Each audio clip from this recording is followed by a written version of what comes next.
What's going on, guys? It's Thrifty and Will back with Thrifty's Gaming News podcast, better known as The Playground. I'm hoping my stream stays nice and steady all night because I tried to stream on Monday and for the life of me, it wasn't working.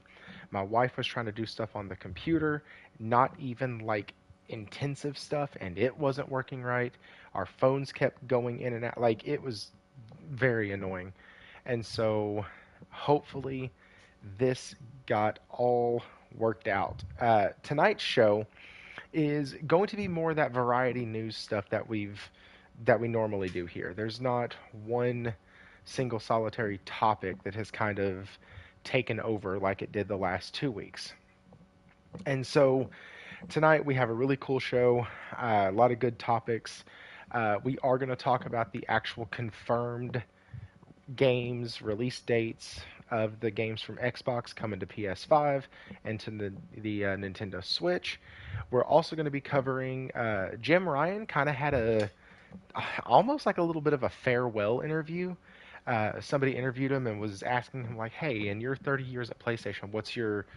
Or he was talking. He said, "In 30 years of PlayStation, this one thing was like his hardest thing to do or to navigate." And like they asked him, "Well, what are you going to do now?" And he starts talking. So we're going to kind of go over that a little bit.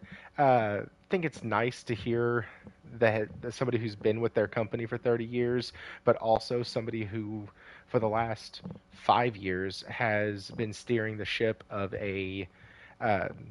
of the company that I play their games. Right? I mean, and so just kind of cool when you can get those exit interviews. It's not, hey, this person got fired. Here's the scathing email. And so we're going to just talk about that for a little bit. Insomniac is doing a new game plus for Spider-Man. They are also doing like some other stuff with it. There's a really cool donation thing that's attached to it, and so really want to go over that because when I first saw the news that there was paid content coming for Spider-Man, I got a little pissed off, and then I didn't get pissed off after I actually read the article. And so, yes, Will is joining. He will be here. Well, he's here right now. I'm breaking down the show real quick, and then we'll get to introductions. See, I told you, Will, they only come here for you. That's what it is. I And mean, if I only come here for me. that's true. You're No, selfish. I I'm get just it. playing. Hey, I am a selfish gamer, but I You am not a selfish not a individual. selfish individual. That's right. And so, a lot of good topics tonight, guys. Star Wars has had a couple things come out this week, and so on the gaming side, I don't care about the rest of it, but like on the gaming side, some stuff has come out, some pretty cool little bits of information that we got, and yeah, I think that's kind of everything. Let me go ahead and get this shared out. If y'all could share this out for me, that would be awesome. The channel is growing steadily. I thank y'all for that. Hit that like button if you haven't. Uh, I hadn't hit the like button either, and I should have been the first. But let me But get I this was the sent. first today. But you were the first. That's an accomplishment. That's especially with all your fame that you've been getting lately. Like, man. Sheesh. I feel like Nelson almost with all his cool followers and stuff. Oh, we could only hope to be as cool as Nelson.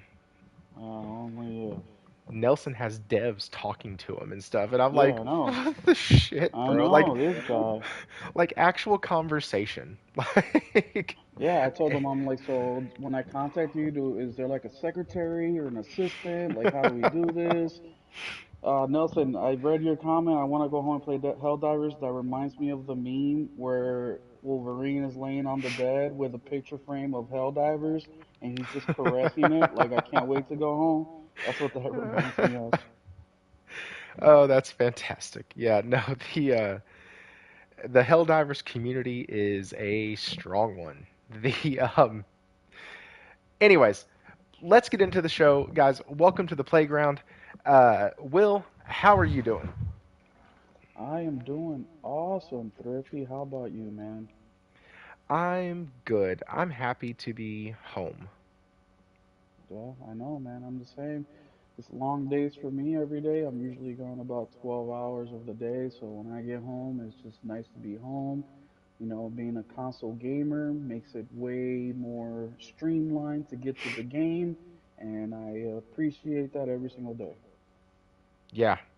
I actually got off work a little early today because one of my clients canceled, and then our servers went down, so they couldn't even pull anything to get me anywhere else because like the entirety of our company shut down. Um, and so they were like, "Well, just go home." And I was like, "All right, well, fine." So I was able to get like 45 minutes of gaming in that I don't normally get in, and that was really nice. Uh, so what have you been playing right now? Still Helldivers? Have you thrown in anything else, or is it just suit up Helldivers every night? Majority is Helldiver, I would say 70% of the time. But then I've also been playing Banishers. So I got that on Tuesday. Was it Tuesday? What day are we in? Today's Wednesday. I think you Man, got it Monday. February February 14th is when the game came out. I got it the 15th, and I have about 15 hours into it. So just to give you an example, I have roughly I'm looking at it right now, 65 hours in Helldivers. So Helldivers came out the same week as Banishers, and I have 65 hours in Helldivers and about 15 hours in Banishers. So that's where my gaming has been split. It's just Helldivers is so damn good, man. I mean, there's a reason there's a big hype around this. A phenomenal game. Good Thrifty. Yeah, you kind of glitched on me. So yeah, that's what I've been playing, man. Man, that's so what's that? What's Banishers about? Banishers is a story about a couple whose job is to banish ghosts. So they basically do a little investigation. There's little stories within the main story that lead to the main story, and you're kind of doing a little bit of detective work of why this person died, what's keeping them here on Earth. You figure out the mystery, and then you have some decision making. Which way, how do you want to banish them? And then there's also some things that pertain to the main story of some really high value decision making. But I will say this with this game, the combat is very rudimentary. I mean, it's R1, L2, R1, L2, dodge. Super, super simple. You do fight as a ghost and as a human. The wife it becomes a ghost, which is not a spoiler. We've seen that in an advertisement, and the husband is still alive. So you can switch in between those. It reminds me of that one game, that Souls-like game that came out with not that long ago, where you can go into the spirit realm and then come back into the earthly realm. But no, it's the thing that impressed me most about this game is the storytelling. The storytelling is phenomenal. I think if the combat was a little bit more intricate, this game would have scored in the 90s easily. I mean, it's already rated in the high 70s, low 80s, depending on where you're looking. But the voice acting is phenomenal. I highly recommend this game based on what I've played so far. I only got 15 hours. I hear that it's about a 25, 30-hour game, depending on how much, you know, content you want to do. But I do recommend you wait a little bit till the price gets to the $40 mark. I think that's an ideal price for this game. If you can get it cheaper, even better. But I think 40 is right where the game should have been priced at, 40 to 50 bucks. I mean, it wasn't $70, but it's still 60 bucks right now. But just wait a little bit unless it really interests you. I don't think you'll be disappointed. So let me. I actually, this isn't on the docket for tonight, but I wanted to ask you about this because I was thinking about this with the success of Helldivers. The market is, 60, or I'm sorry, $70 for a AAA title, right? But then you get something like Helldivers that shoots off like a rocket ship and was 40 bucks. Okay? Do you think the success of cheaper titles is going to hinder the way the market views $70 on a game? Well, I'm glad you asked that question Does that because question make actually sense? it makes a lot of sense, and that's been it's been heavy discussion lately, especially yesterday and the day before. Basically, since the Dice Awards, the the game director of Baldur's Gate took a few minutes on his acceptance speech in the Dice Awards, and he basically said, and I'm paraphrasing here, but just to kind of give you the impact that this made across the industry, he basically said something like this: stop making game, or he said, we know this industry is going to shit. And he did use some of these cuss words, but he basically said, we all know that this industry is going to shit. We are all very nervous. We are all unsure about the future. People are getting laid off, but I just want to say you guys are very talented developers, and you will land your place. And he also went into talking about how shareholders and, these C-suite, he didn't say C-suite, but he's basically talking about the shareholders and the money people and how they're just have their greedy little fingers in these products and is really causing a shift in the gaming industry, right? And now we've been hearing about this for the last few months about the budgets of some of these games and how much they're making in return. To answer your question, and sorry I went a little off track there, but it pertains to this because we're seeing it now being discussed by high level developers, right? Very successful like Baldur's Gate. And yes, you're absolutely right because something, and I tweeted this out a couple days ago. There's another game. It's called Kingsman Made, and the game Oh, looks I've seen that one. crazy. Yeah, so I retweeted that. The developers hit like on my stuff, which was awesome. But I basically said, this is what I'm talking about right here. This is creative. This is new. This is something that when I was a kid, I would have made. Basically, the game is about your right now in the present. The world is i- it's in danger of people not existing anymore, or it's like an Armageddon kind of situation. You somehow have the ability to go back in time to fix the errors. So the dude goes back in time with weaponry from today's world, and he goes back to like the Middle Ages. So like you're fighting these big wars, like thousands of soldiers with their shields and arrows and swords, and you're just mowing them down with a machine gun, right? Like this is a game I fantasized about when I was a kid. And that was the idea of my tweet. It's like these developers are so focused on money that these games have been so formulaic. I mean, look at Skull and Bones. I just got that game in a couple days ago. My buddy from GameStop got me a copy for 25 bucks, and I said, sure, I'll bite for 25. I haven't played it yet, but the CEO of Ubisoft just said this is the first quadruple A game, and look at how the game's been accepted. It's trash. The microtransaction, it's all a big mess. So when you have something like Helldivers, you have something even like Banishers, which isn't as cheap as Helldivers, but we're seeing a lot of these double A games carrying the industry. Developers like THQ or TQH, Focus Entertainment, like these guys, like Silence, not Silence of the Lamb, but either way, these games are coming out and they're killing these triple A, quote unquote, quadruple A games that have been coming out recently. It's just embarrassing them. And I've always said, doesn't matter the industry. You give the customers what they want, you come out with a good product, it's engaging, it's fun, especially in the video game world, it's gonna sell. You're gonna make your money. You just have to be able to market it correctly.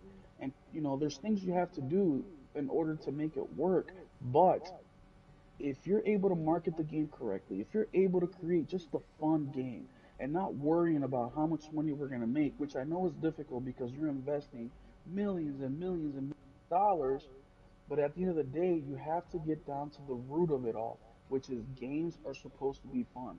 And I'm really happy that games like Helldivers, Banishers, even Prince of Persia, which was a phenomenal game, it may not have been as successful as Ubisoft wanted, but it still got good ratings. These types of games are really embarrassing the big AAA developers or publishers out there, and I'm glad it's doing it. I saw a tweet today where it was like you get Helldivers, Pal World for the same price as one AAA game. That's another one, Pal World. I know it's still in beta and all that, and it's $30 to get in, but it's something people want. Pokemon with or animals with machine guns. You're able to capture them. It's a survival game. Like these are games that people talk about at the water cooler. That the type of games that us as gamers fantasize about. We're like, hey, imagine if I can go back in time into the medievals with a rocket launcher and just fuck up their whole army. Like how awesome would that be, right? Like these are the theories that we talk about, and we're actually seeing it happen. So I'm glad that this is happening. I hope this is a wake up call, because let's not forget, guys, just last year they were talking about NFTs and just all this ridiculous shit that nobody wants. Nobody wanted, nobody wants, nobody's interested in, but yet they try to force it down our throats. And then when their game is not successful, they blame the gamer, right? We don't understand the vision. We need to have microtransactions because the development of game costs is so expensive that we have to get our money out of this, right? Look at Helldivers. I just bought $5 of super credits on Monday, not because I needed it, because I actually had 1,000 super credits that I earned throughout the game. And by the way, the premium battle pass costs exactly that, 1,000 super credits. So it took me actually about a week to get those super credits because I did buy some things with some of the money. But if I would have saved it, it would have taken me about a week.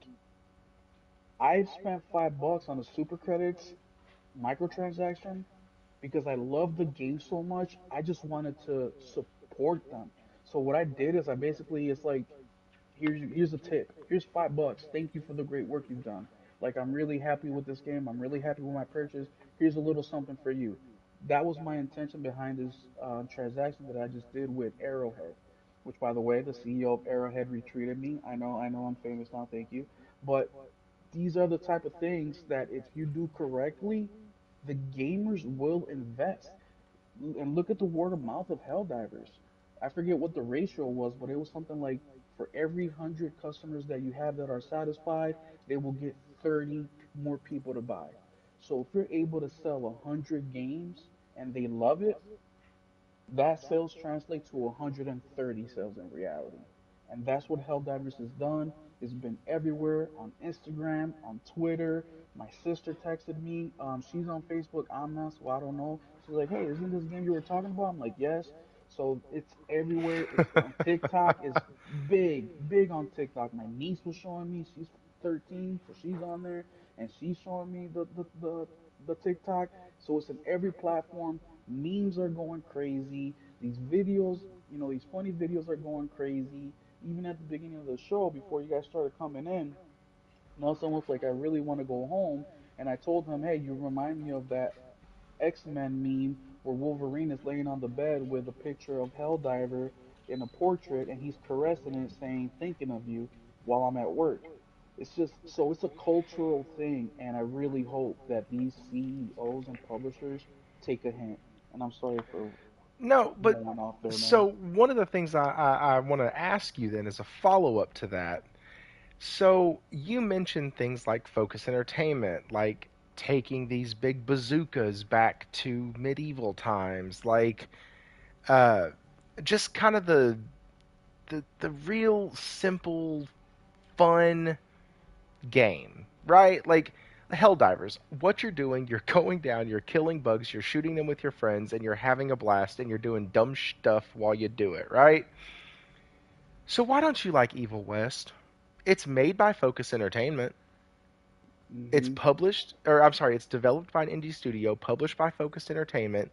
It did very well last year. As a matter of fact, Embracer Group uh, said that that game put them in the black in consoles. That game and Goat Simulator 3, Lord Jesus, I don't know how we've devolved so much. But, like, so what is it about this game that and that's actually the background for tonight. That has like that just didn't resonate with you.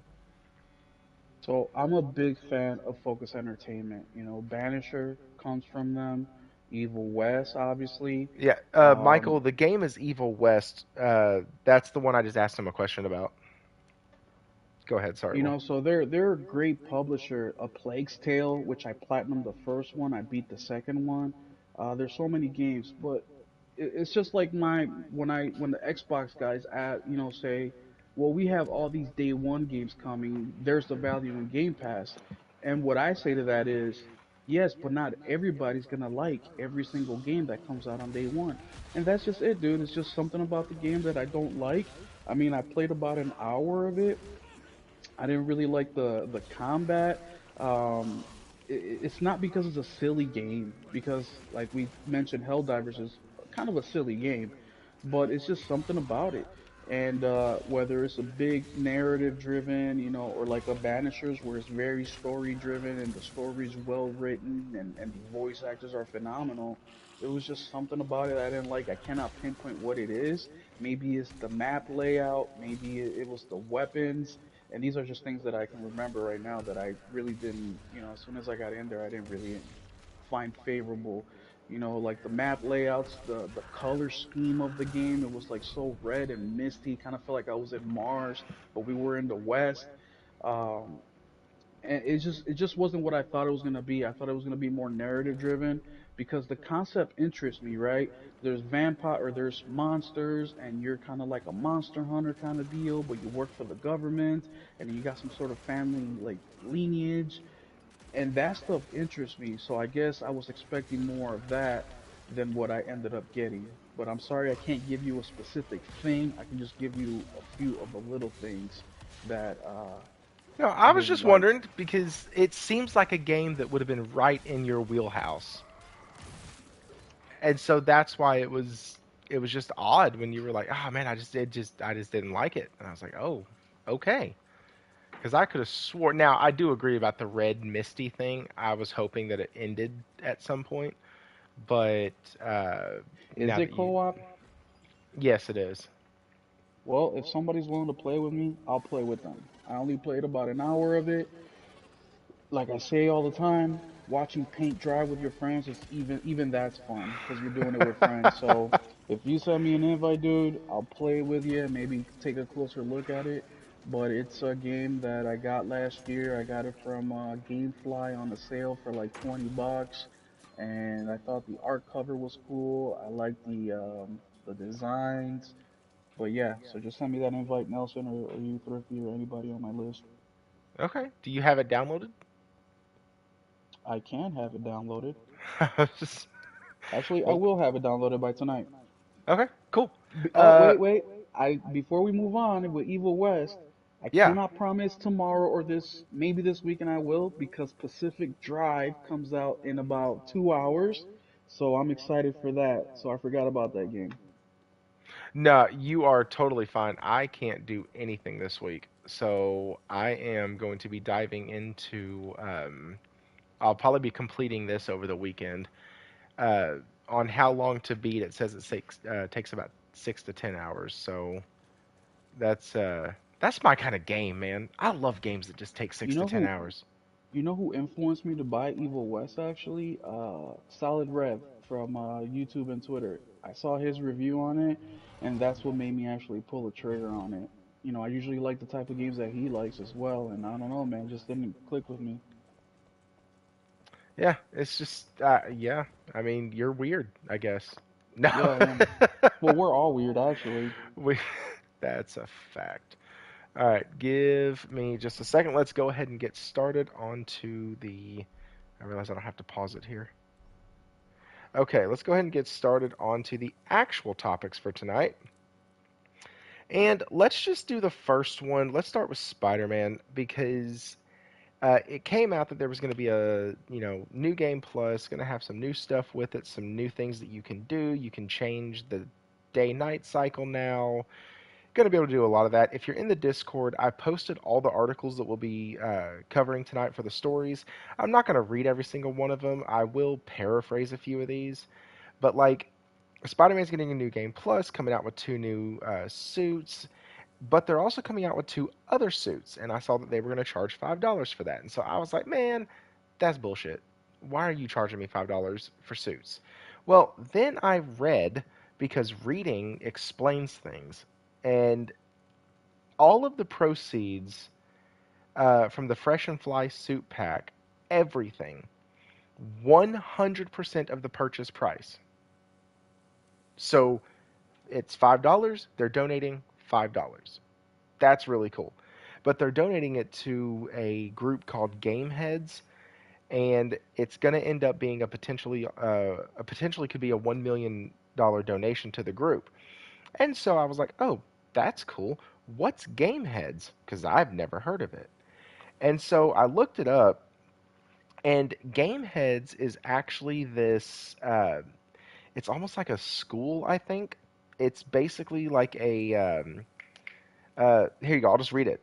It is in Oakland, California, and it's a video game design education program for low-income youth and youth of color. So I thought that was really cool that they are going to be doing that. They're taking all of the purchase price and putting it towards this charity. So at that point, I'm actually okay with the extra $5 because it's going to a really good cause, and honestly, I like the fact that they're keeping all of the suits able to be earned except for those two, and those two go to a good cause. And after, I think, the first month of it being out, they give the suits away for free. And Or a so, like, million dollars. do what? So if the suits make up to $1 million, so whenever they hit the $1 million mark in purchases, Oh, or yes. the month. Right. And so, like, I thought that was really cool because even afterwards, say you didn't donate it, cool. You get a new patch coming to the game in in fact, 3 weeks, 4 weeks, 2 weeks, might be day of. Like, that's really cool. I thought that was really a good deal. I know this is kind of a puff piece and it's New Game Plus. We're not getting any, like, new story or anything. But, like, are you excited about jumping back in and doing a New Game Plus? Yeah, I've been waiting for a new game plus. I probably won't get to it right away because of the gaming schedule, for the next couple months.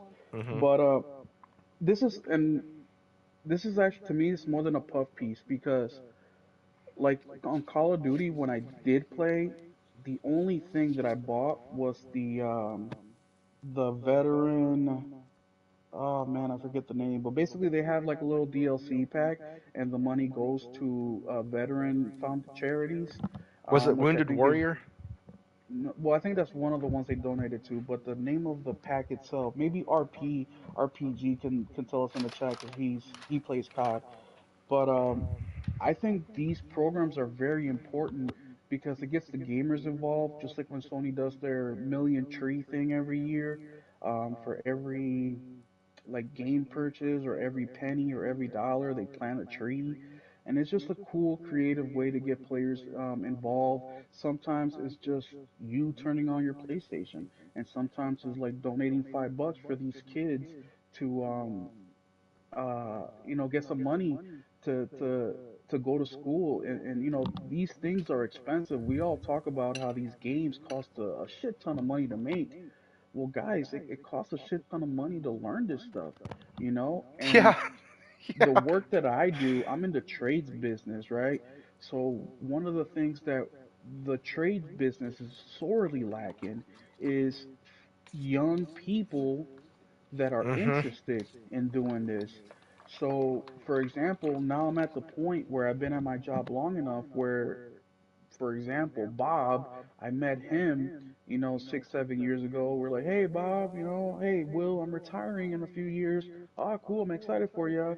And then a few years pass by. Hey, Will, I'm retiring next month, so this will probably be the last I see of you. I might stop in for a coffee or something. Cool, Bob, come hang out with me. Now they got all the time in the world. 6 months comes by. Where's Bob? I see his friend, and he's like, oh, dude, Bob passed away right after he retired. And I see that a lot more. And what I don't see is the 20-year-old, the 22-year-old, the 25-year-old coming into my work and saying, hey, I'm new. well, what kind of tools do you recommend, or what kind of this or that? I'm seeing less and less of that. Another thing that we're really lacking is when I was a kid, I had the dream of being an astronaut, but I had no idea how to become an astronaut.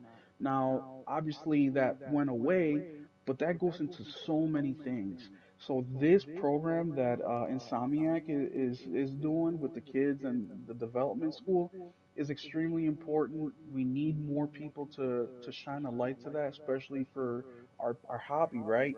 Because these kids will be the next generation making games, and what better to learn than from people from like Insomniac or Sucker Punch or a Rare, just all these things. So I think it's very important, and I encourage people to donate if you can. And if you can't, no harm, no foul.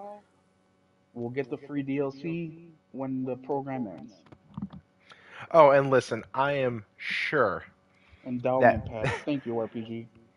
I am so sure that that game and this community is going to get that thing to the $1 million day Oh yeah. one, day two, that it might not even be a sense of, oh, crud, I didn't want to donate or I didn't have it. It might be a sense of, oh, I got there on day three. Whoops. Mhm. Yeah. I don't expect them to not hit that number. That's, it's not, I just don't. I think if they sell, what do they have to do at that point? Sell 300, no, 250,000 of them? Yeah. I don't think that's going to be a problem when the game sold, what, 10 million? 12 million? Something like that? Yeah. Yeah, they got sold 200,000 of them, and they'll be right there. 200, there you go. No, 250. Well, 2 times 5 is 10. No, I was thinking So, 2 times 4. Yep, I'm stupid. Okay, cool. Josh, producer Josh, where are you? You're supposed to be correcting this stuff. Oh, hey, he talked to you earlier, and I think you missed it. He was trying to answer what the name of that game was that you were talking about earlier. Murder Soul Suspect is what he said. No, yeah, it's not Murder Soul Suspect. Is a newer one, man. Just came out towards the end of last year, and that's when you guys found out that I hate Souls-like games. You guys really judged me hard that day, so I'm It wasn't the scarred because of Pinocchio that. one, was it? No, no, no, it wasn't a Pinocchio one. It came around the same time. Lords of the Fallen. Oh, yeah. You kind of go into the dead and then undead kind of the spirit realm. Dude, when you were talking about that, I was like, is he talking about Shadow of War? Like, No. Well, that's kind of like that too, right? Shadow War, yeah, you guys, it's kind of, yeah, yeah. that's. I was like, is this dude talking about Shadow of War? Because that's the only game I know where you go into the spirit realm. Cool little But thing. Shadow War was the very first game I played on my brand new PS5, just because it was on PS Plus. dude, I actually love those games. They get a little long in the tooth with their mechanics if you let them, but if you keep progressing the story, the game is so fun. Because Well, you I can haven't spend beat it. hours on the Nemesis system alone, Dude, just that's constantly why I killing stopped things. playing it because I kept doing the Nemesis system and I never got anywhere, but I had so much fun with the Nemesis system. And then I'm just like, you know what? Let me take a breather. And then I jump back into it and I go right back to the Nemesis because it's something about, I think that's why I'm a fan of Power Wash Simulator. It's something satisfying about completing things, checking things off the box. And I feel like the more of these leaders I kill and the But you more can they're never little, complete them because I once you know kill that. like three, they refill. I So know it that. freaking And sucks. what's funny is that not only was that my first game I played on the PS5 back in 2020, but it's also the very first physical game I bought for my Series X in December because it was $5. So, a lot of firsts with that game.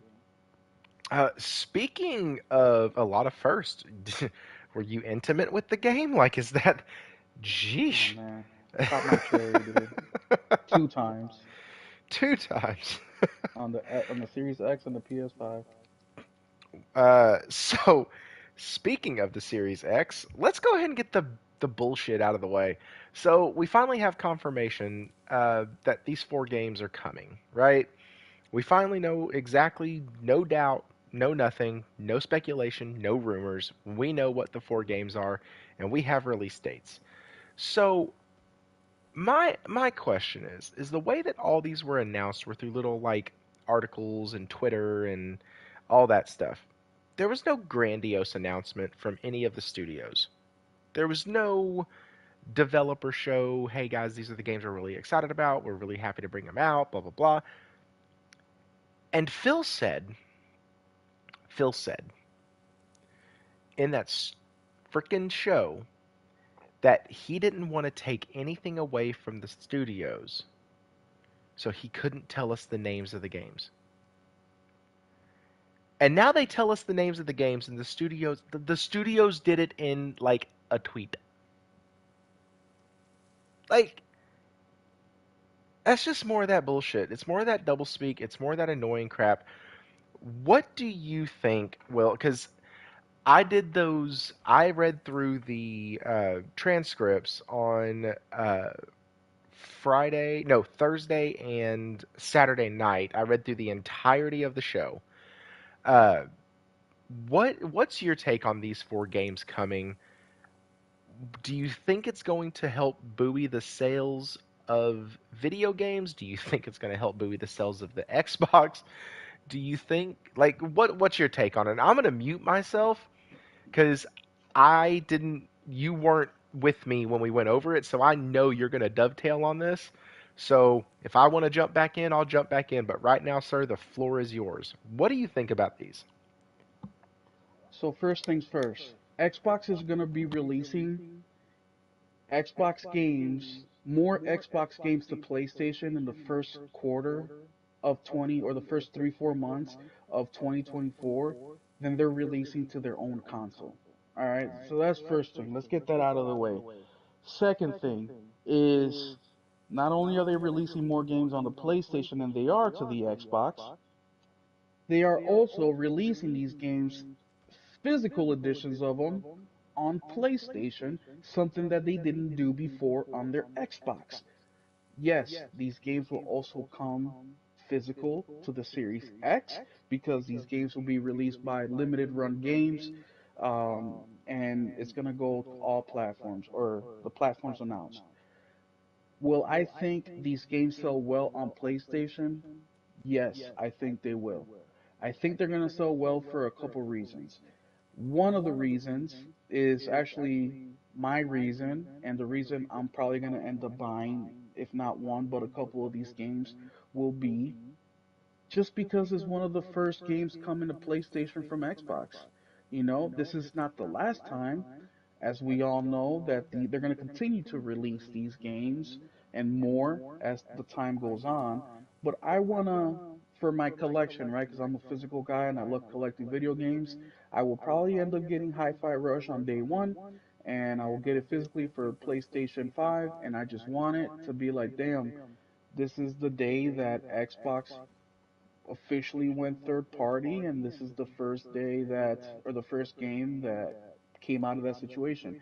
Now, I'm not saying Xbox has not released games third party before because they have, but they were still in the closet about it, you know? So yes, do I think they're gonna sell well? Absolutely, and that's just one of the reasons. Another reason is Hi-Fi Rush is a decent game. I give it an average scoring. I don't think it's as good as the Xbox make it seem because Xbox, when they have nothing, they hype up absolutely anything. Another example, which happens to be another game that's releasing, Pentiment. Do you remember the conversation about Pentiment? Like these guys were swearing that Pentiment was gonna be the second coming. They were like, this game is the best thing ever, and it's just it's not an indie because it's backed by Xbox, but it's like this is what you guys were hyping up for the longest.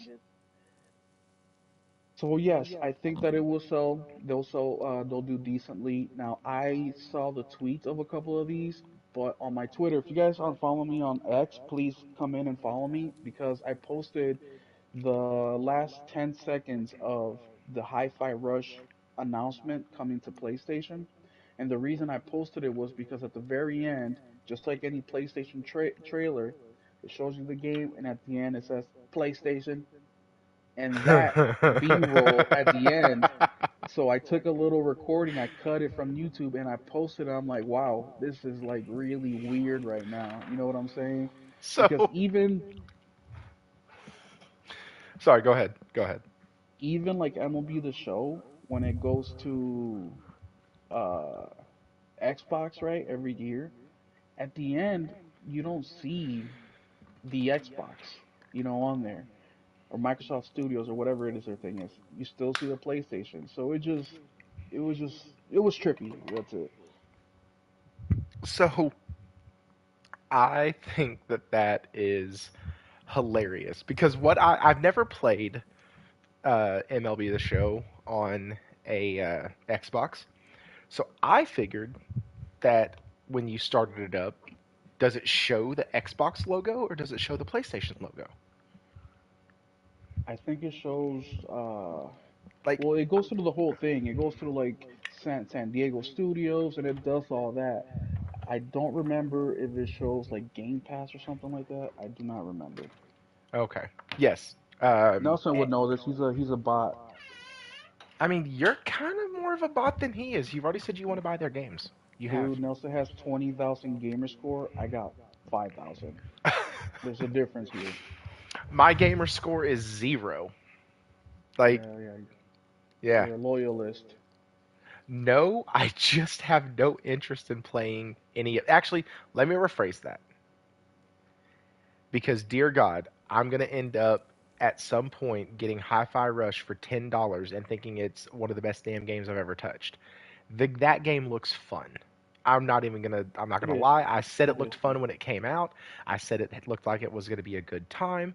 Looks like it'd be one of those games that I love that during like waiting periods, you can go in, put a couple hours in, have a fun night gaming, and then just go to bed. I love games like that. Hey, Thrifty, real quick, not to cut you off, but look at the comment section. Look at all the bots we got here. Look at I Josh. I know. have 37K, War One, 27K. But I don't think the game will hit $10. Normally it would, but I don't think it will just because it's a limited run games publisher. And they only are going to produce certain amount of them. And I think the Oh, resale market is going to be pretty hot on this. For example, I just posted this. When it gets to me, I'll talk about it. But there's a game that came out and physically right now is selling for still 50, $60. I mean, Final Fantasy 7, to buy that game pre-owned, you're spending 40, $50. Like you cannot find that game anywhere for cheaper than that. And some of these games are just holding their value really, really well. Oh, the Alan Wake remaster. I bought that game on sale for like $15. And it did poor. Well, according to the developers, the publishers, it did poor. Remedy. They said it did poor, and that's part of the reason of why they didn't do an Alan Wake 2 physical. And now, in order for you to get Alan Wake remastered physical version, you're gonna have to spend 40, 50, $60. But I'm sorry, God. that's the only reason I don't think it'll be $10 is because it's by limited run games. But if it wasn't, oh, oh yeah, it'd be in the I comment got you. section. So there was a game that came out a while back called it was a Ninja Turtles game. It was called Mutants in Manhattan. I got that. And that game, if you can find the physical, you can't buy it on the PlayStation Store or anything. Like it's gone. Nope. If Hmm. you can find it physical, it's like $60. And that game was a PS4 game. And it Oh, came out years ago. dude, I paid $40 on it on a sale at GameStop 2 years ago. Like $40, and that was cheap. The Mutants in Manhattan one? Yeah, Mutants in Manhattan. And Uh, it pissed me off because GameStop sent it to me with a generic case. So I actually had to oh. find the actual case on eBay, and that cost me $10. That's why I say it's 40. The game cost me 30, and it came that generic GameStop case, and Mm. then the case original cost me 10.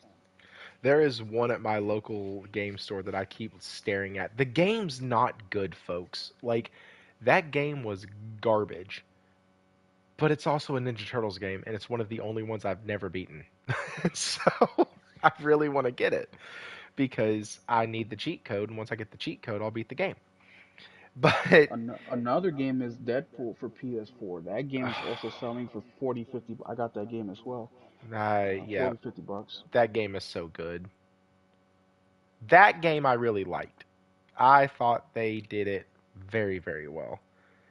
And it was really hard after like watching Deadpool, seeing anybody else voice act Deadpool was very strange for me because in my brain Ryan Reynolds is Deadpool. Yeah, And he so is. like I don't have any, I will never have any other when I read Deadpool, when I like everything Deadpool is just Ryan Reynolds. I have two So copies of the Deadpool game. I have one because I can only play one at a time. Yeah, no, this is one of those mistakes where I ended up getting two. Like I paid for one, but they sent me two, I got you. and Yeah, I'm you've like, told me that's happened wow, to you several times. several times. Um, okay. So now let's get into the next one. We're gonna go. Let's talk about Jim Ryan real quick. We talked about Xbox. You gave your thoughts on it. I don't think the games are gonna do well. I don't think they're gonna actually have the success. I think one of them will, and I think they might be able to see a decent uptick from the casuals on Sea of Thieves. Well, Uh, remember, the game is going to do better than it's on Xbox. Now, that may not mean much to us PlayStation gamers because we're used to seeing 5, 10 million. oh You know, sure, something like this is not going to sell nowhere near that, right? But just as an example, I don't know the numbers, so don't come at me. But I will guess, right? Maybe the game sold 50, 100K on Xbox. I think that on PlayStation, something like Hi-Fi Rush will sell anywhere between 250 to 500,000 copies. So even though that's a low yeah. number, and most people be like, "Oh, dude, that ain't shit." For Xbox, that's gonna be like, "Oh my goodness, we just hit the lotto," and they're gonna celebrate. We're gonna be looking at them like, "What?" But that's the same energy they come with, and like I said earlier with the Pentiment thing, when they have nothing, anything looks good, and that's why Pentiment got hyped up so much was because they had nothing, and that's the only thing they can use to say, "Hey, we do have games. We don't have, not like you guys say that we don't have." So I think that any sales numbers that they get from this is a win for Xbox no matter what. No, that makes sense. And I was, as you were talking, I was like, well, yeah, because the metric that I like to gauge games on is it going to break that 10% saturation? I almost said Yeah. penetration. Pause. Is it going to break that 10% saturation? And so when Spider-Man came out and it did, and it sold like 5 million or whatever in the first week, I was like, holy shit, that's impressive. Or whatever it was. It was either 10% or 20% that it finally hit of saturation. So, hero, nothing. I no no. Um, if the game sells, they will bring more fast. Yeah, but so you got to think for Xbox though. If let's say Hi-Fi Rush comes out, and let's say 1 million people buy it, okay, that is 5% penetration versus what they already have. Does that make sense? Yep. Like they'll get that 5% hit. And so for them, they're like, dang, we just sold to an extra 5% of people based other than what we sell or sold ours for. And it's a huge influx when you're only looking at a player base of 50,000. No, I'm sorry. An Xbox Series X player base of 27,000, 28,000, or 28 million. Good God Almighty.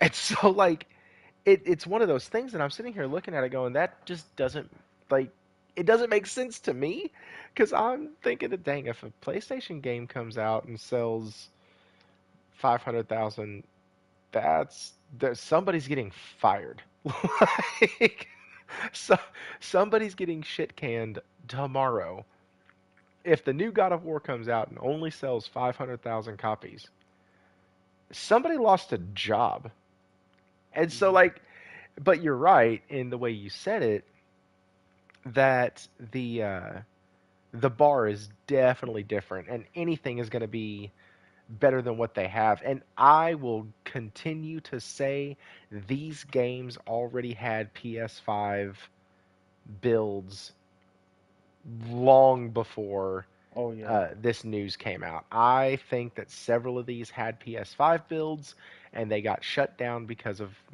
Microsoft, who hates exclusives but yet wants to keep games exclusive still. Thrifty, I'm so glad you brought that up because, Huh. well, one, another thing that really was trippy for me is when I saw it was a couple minute video on YouTube that Rare put out. And Rare said something like, in the 40 years we've been making games, this will be the first time we'll be on PlayStation. So it's very exciting, blah, blah, blah, blah, blah. And I was like, oh my goodness, all this decades, and this is the first time you're on PlayStation? And then the thing that you said, the news came out 2 weeks ago in regards to the games going physical. And I tweeted about this as well. I said, timeline. 2 weeks ago, the leaks came out about Xbox going third party. Xbox gamers could not believe it. Then they did and lashed out. 1 week ago, Phil touched y'all in your special area, and now the bot says for the greater good. Today, reality hits, and you are freaking out. So the leak was 2 weeks ago. Last week they did their podcast saying, "Hey, not everything, just on what we think makes sense." But then you cannot port these games over in a week. So this has been in the plans for a long time. How long in specific, I don't know. But what you're telling me is instead of working on your first party games, you're taking people away from these teams to port shit over to the PlayStation? Like, oof. Especially when you're having a hard time releasing games to begin with? That's just a double slap in the face, man. I'll be honest, the cadence at which these came after the news was I was not expecting this. I honestly, Xbox finally did something that surprised me because I was not expecting it to be, hey, these leaks are going to happen that I don't necessarily know if they were forced leaks or real leaks. Anyways, the leaks happened. The uh, fully scripted interview podcast thing happened. I was like, okay, so if the news broke and they had to do this early before they really wanted to, all right. That means the games are probably going to start coming out midsummer, maybe end of year. No, dog, we got it in March. Like, between Dragon's Dogma and, oh, Lord help, what else is coming out in March? There's Rise of another one. Ronin, Thank you, Rise of Ronin. Between Dragon's Outcast. Dogma and Rise of Ronin, you're going to shove these games onto a PlayStation. Good luck. Have a fun time with that one. That's the other thing. I don't think they're going to sell well because of that. Like, there's no good spot to put them. So, I don't know. Um, Let me ask you this. We had a chat in the Discord earlier. Josh, my resident Final Fantasy geek, he's my cohort, my partner in crime when it comes to that. He posted earlier that reviews for Final Fantasy VII Rebirth drop tomorrow, and he asked kind of what our predictions were. We had several things across the board. Like nothing dropped below I think at 87, I think. Maybe it was at 89. What do you think we're a week away from the release. What do you think Final Fantasy VII is going to bring in on Metacritic or review scores or whatnot?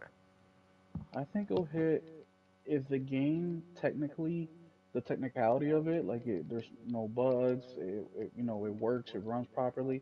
I think the game will hit 90, between 92 and 94. And that's just me as an outsider who doesn't know much about Final Fantasy. That's just me thinking, what I think it will be. Do you remember what Final Fantasy 7, what that came in at, what score? I think it was a 90. 90? Okay. So if it has a good score, the first one has a good score. I think with this Final Fantasy like trilogy that they're doing, I think that the story gets better. Am I accurate with that? Oh yeah, So it's about to go freaking nuts. Like so yeah. So if it folks hit are not 90 or ready. so if it hits 90, 91, the first one, I think that the story just being better, and then I mean I played some of the demo, and I mean it feels like a bigger game to me. Like it just felt bigger, and that's what interests me into versus the first one, and like bigger in every word, or every sense of the word. Like the maps feel bigger, the fights feel bigger, like everything just feels amplified. So I think the score will reflect that. Yeah, that's yes, it is going to be way bigger. It's more epic. Uh, one of my worries that I had about the game got squashed recently, so I was super happy about that. Uh, it did get confirmed that the game is not open world, but it is open zone. Yeah, Bigger kind of than like what? God of War. I don't know what you're asking, Wara. I don't. Bigger than. Bigger than bigger Bigger than than. like the first one. I think he's asking like bigger than what? Yes. Like bigger than the Yes. first one. Yeah, it's going to be bigger than the first one. The first one, so the first one felt really linear, but also in the original game, the section of Final Fantasy that they gave us was really linear. Like Midgard kind of had you on rails. It was almost like the introduction, the tutorial. It's how you got familiar with all your stuff, and then like you did this whole mission, and after it, everything falls, and you escape Midgard. So, and then everything opens up, and I really like that we're seeing that in the second title because people are not ready. Even folks who didn't like remake I think are going to absolutely love Rebirth. I really do. I think you're going to see the sales of Rebirth pretty high, and then I think you're going to see the sales of Final Fantasy VII Remake spike because I think we're going to bring in more people who haven't played the series yet, trying out Rebirth. And also they're doing on the digital on the PlayStation Store, they're doing like a two pack Uh for huh. $70. I think it is, or 70 or $80. So basically for free you get Final Fantasy 7. So I mean it's And a great intermission. deal. You Intermission. I'm sorry, yeah. intermission. No, you get both. You get intermission and the remake. So you get all The in, three. yes. So I mean that's a tremendous deal. And just last week, a friend of mine, shout out to Crimson Hawk, who is a friend of a friend, and I met him for the first time playing Helldivers. And it was a three-man team, me, Nelson, and my buddy Jerk Chicken that I shout out all the time. Um, we were playing, and then we got a random guy that came in. We forgot to change our settings back to public or to friends only because with Helldivers, with the servers, there's certain things you have to do to get. Anyways, and we're playing the game, and all of a sudden we get into the Final Fantasy Rebirth discussion. Now, I wish I can tell you what the theory was that he had, but it was something about a death and something about where the game's gonna end and starts. And one dude is the stranger is basically trying to break down the game of when Rebirth will end, comparison to the original game and when how it's getting divided up. And then my buddy Crimson Hawk brings up this theory about the death of somebody. I don't remember who it is. And the dude that we didn't know was super impressed based on his theory and the conclusion at the end. So that really got me excited, even though I don't know what the hell they're talking about, because they're talking lore, they're talking characters, they're talking about the game in comparison to back in the 90s. And it's just the excitement is everywhere for this game. And it's not just in Helldivers that I've been seeing this, I've been seeing it on Twitter or X, I've been seeing it in my personal life as well, even from people that aren't gamers like how we are. They're super casual, and even they're talking about Final Fantasy. So I think the impact this game's gonna have is gonna be huge. Yeah, I this one feels different than remake. Like the hype was absolutely there for remake. let's not. I'm not going to downplay that at all, but this just feels different. And maybe it's because it's a sequel. Maybe it's because like I really want to see where they go with the story.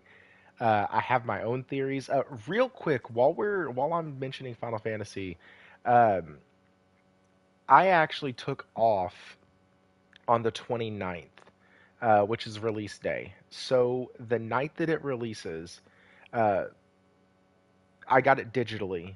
Got it back in November digitally. That was Ooh, before I kind of swore off digital.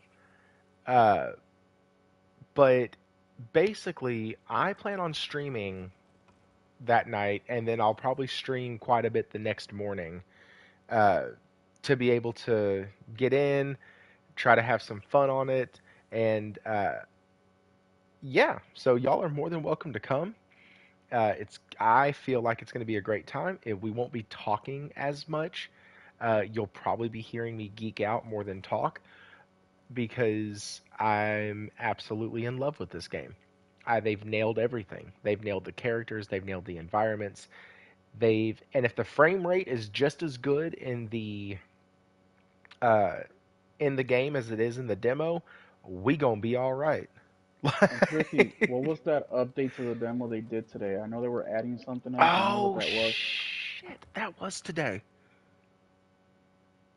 So they added a second part to the demo where you can play Junon, and Okay. Junon is one of the other sections in the game. And oh That's the one my where you go god, on a date, right? Where you can pick who you take on a no, date? no, no, no, that's the Golden Saucer. Um, Okay. no, no, no. Shit. Okay, I'm sorry, dude. Don't make me feel like shit for not knowing. No, no, no, I no. It don't was more know. matter of fact than I'm more feeling like shit because I should have been playing that instead of this. You've been But treating me like how Josh been treating me, man. I don't like it. I don't like it. I'm gonna go home. Uh, yeah, Junon is near the big canyon town. So let me ask you this for final, because I'm obviously new to it. I still haven't beaten the first one, which I really want to beat before I play Rebirth. Um, eh, so with the gaming schedule I got coming up, right? I'm trying to finish up Banisher, then Pacific Drive comes out tomorrow.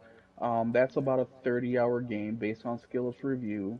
Then after that, I have it's my birthday weekend, so Monday's my birthday, so I have off Monday, Tuesday, and I'm planning on playing a lot of Helldivers, of course, and Pacific Drive. How long do you think Rebirth is gonna be? And I'm not talking about doing absolutely everything in the game. I'm saying like how an average gamer will knock out the main story and then about 20-30% of the side content. How much time investment do you think that will take? I honestly think you're gonna be looking at about 50 hours. I know that they said it's not gonna take that long, but I don't believe that. Interesting. I think But it's with gonna all be the mini 50 games, hours. Oh you yeah, can but fit in a even lot not. more, right? Oh god, those mini games, dude. I cannot tell you how much time I'm going to spend in that card game. Uh, because Gwent was essentially life for me. Ah, Gwent in The Witcher 3 and Triple Triad and the Blitzball game, even though it's not a card game, me and mini games, we go back, and I love them. The karaoke game and Yakuza, those are freaking fun. And Yeah, so dude, I'm like, excited. I'm excited for that game. I've been thinking about it a lot. Me and Hero actually talked about it yesterday, between like physical and digital, and I'm excited for it, man. Another thing I'm super excited for, the 27th, which I'm off. I just said that. Right after I get done with Parent Teacher Conference, what are we playing that day, guys? Power Wash Simulator DLC, Warhammer 40K, the 27th on Tuesday. So please get that, and then dude, Rebirth right after that. you and Angry Joe would be friends. He loves the Warhammer games. Actually, I don't. I haven't played a Warhammer. I mean, I played a little bit of Space Marine on my Steam Deck, but I haven't finished it. And I don't plan on it just because the Steam Deck. I mean, it's. I like my TV, my couch, and my controller in my hand. But the new one that's coming out, Space Marine 2. I am looking forward to that. It has a release date of September. But something that me and Henry were talking about, sorry to get a little off track here. This year, I think is going to be better than 2023 in gaming because one, there's a lot of games coming out, right? A lot of big hitters, a lot of game of the year contenders, but also something that was different than 2023 for me at least. This year, there's a shit ton of games that I'm actually interested in. Like Baldur's Gate, like I bought that game, but it was more about supporting the studio of what they did, and it's very quality. And I'm like, you know what do you call those type of games? Turn-based. I'm not a big turn-based guy, but the quality is so good, I don't mind trying to learn. So I bought the game, but I really wasn't like looking forward to it, at all. But this year, almost every game that has been announced that we know of, I'm interested in. Like it's gonna be a bad financial year for me in regards to video games because there's so much shit I want to get. And I just told Hero this, my new rule, and we talked about how video games and stuff like that, and I said Thrifty's got his thrifty rule, right? No more than three $70 purchases per year. Yep. Well, for me, it's gonna be if I'm not planning on playing it day one, I'm not gonna get it till I'm ready to play it because I've got into this habit where I buy a game day one and then I don't get to it for a month, and now the game is $30 off. And I'm like, that's another game that I could have bought, another indie game or another game that's on sale that I could have purchased. So I think that that's a good starting point for somebody like me who likes to collect physical games. Is to only buy when I'm planning on playing day one. Yeah, and that's the other thing that I've started to realize. Like, so here's the deal. Let's say I purchase Helldivers 2 right now. There's a good chance I'm not getting into the servers right this very second, unless I join somebody else's game, or I know there's workarounds and all that. So there's other games that I've been looking at playing also. And I have about an hour and a half to 2 hours, about 3 to 4 nights a week to be able to game. And so just wait till after FF with me. Yeah, so Josh, I did see your message that Triple Triad is in Final Fantasy 14, and I I want them to make an actual Triple Triad like game that I can purchase and play. And like you draw your cards, and I don't know. That's the Magic the Gathering player in me. I love card games. I love they have it. Okay, I'm going on a search after the show to find Triple Triad in paper because that's gonna be a new addiction. Great, cool. Didn't need that in my life. But I do I do agree with if you're not gonna play it day one, then don't get it. Like I'm not getting Rise of the Ronin. I know I'm not gonna get Rise of the Ronin. Me It neither. looks cool. I want to. I think it's gonna be a great game, but I'm gonna wait for it to be on sale. I Yep. am going to get Stellar Blade. So within the first 4 months of the Yep. year, I'm burning my first two full price purchases. I'm just hoping that at the Summer Games Show or whatever it is, that Sony doesn't come out and go, "Hey guys, guess what? We're gonna have here in August, we're gonna go ahead and have shoot, what's the Ghost of Tsushima 2, and then or in We're November we're not. gonna have Ghost. I know, but I'm Remember just that they saying said no new um existing. Right, right, right, existing, right. which I forgot to mention that last week. Like that pisses me off so much because I know Ghost of Tsushima is ready or close to it. I know. So are they doing this because Rise of Ronin I think maybe? no, I think they're just moving it out of the way. Like, But why? well, There's because they no, like, true, we don't know what they have for the rest of the year, okay? Let's establish that, right? So we're just speculating. right, But it's like, we know until April. yeah, we know until April, exactly. But it's like, and this is something that frustrates me about Souls players as well. And look, we all do this, right? We advertise for the games that we really like because we want other people to like it as much as we do because we think it'll be good for them, right? It's a great time. But something that really pisses me off about Souls players is a lot of them, not all, but a lot of the people I've had this discourse with that they are Souls players is that I am not a true gamer because I don't like a challenge. And that's just so absurd to me, right? Like right now I'm playing another game that I'm playing kind of on and off. It's called Laika, and it's basically a side-scrolling game. You're on a motorcycle and you shoot. You're a fox and you shoot birds. Birds are the enemy. That game is hard. Remnant 2, that game is kind of difficult, but those are games that I really enjoy. You know, I'm sorry I'm ranting right now, but I just will be really pissed off if even 10% chance that the reason Ghost is not coming out this year is because of Rise of Ronin. I would be mad. Yeah, And I brought that up only because they say Elden Ring it's easier because it's the open world, so you can go out there and level up and then come back, which makes it easier than like a Dark Souls because Dark Souls is basically, you know, a path that you follow, and if you're not strong enough, then you're not strong enough. So I understand that concept, but Rise of Ronin is, as much as you guys don't want to admit it, it's gonna be very similar to a Souls-like, but and the they have a developer has difficulty said so. slider, I Okay, Remnant 2 has a difficulty slider as well. and Remnant 2 is tolerable. I mean, it It is. is, it is, but it doesn't look like a PS4 game like Rise of Ronin. Ouch. Now that's rude. That is, but it's the truth. I'm not gonna. It's not just me saying this. A lot of people are. I know.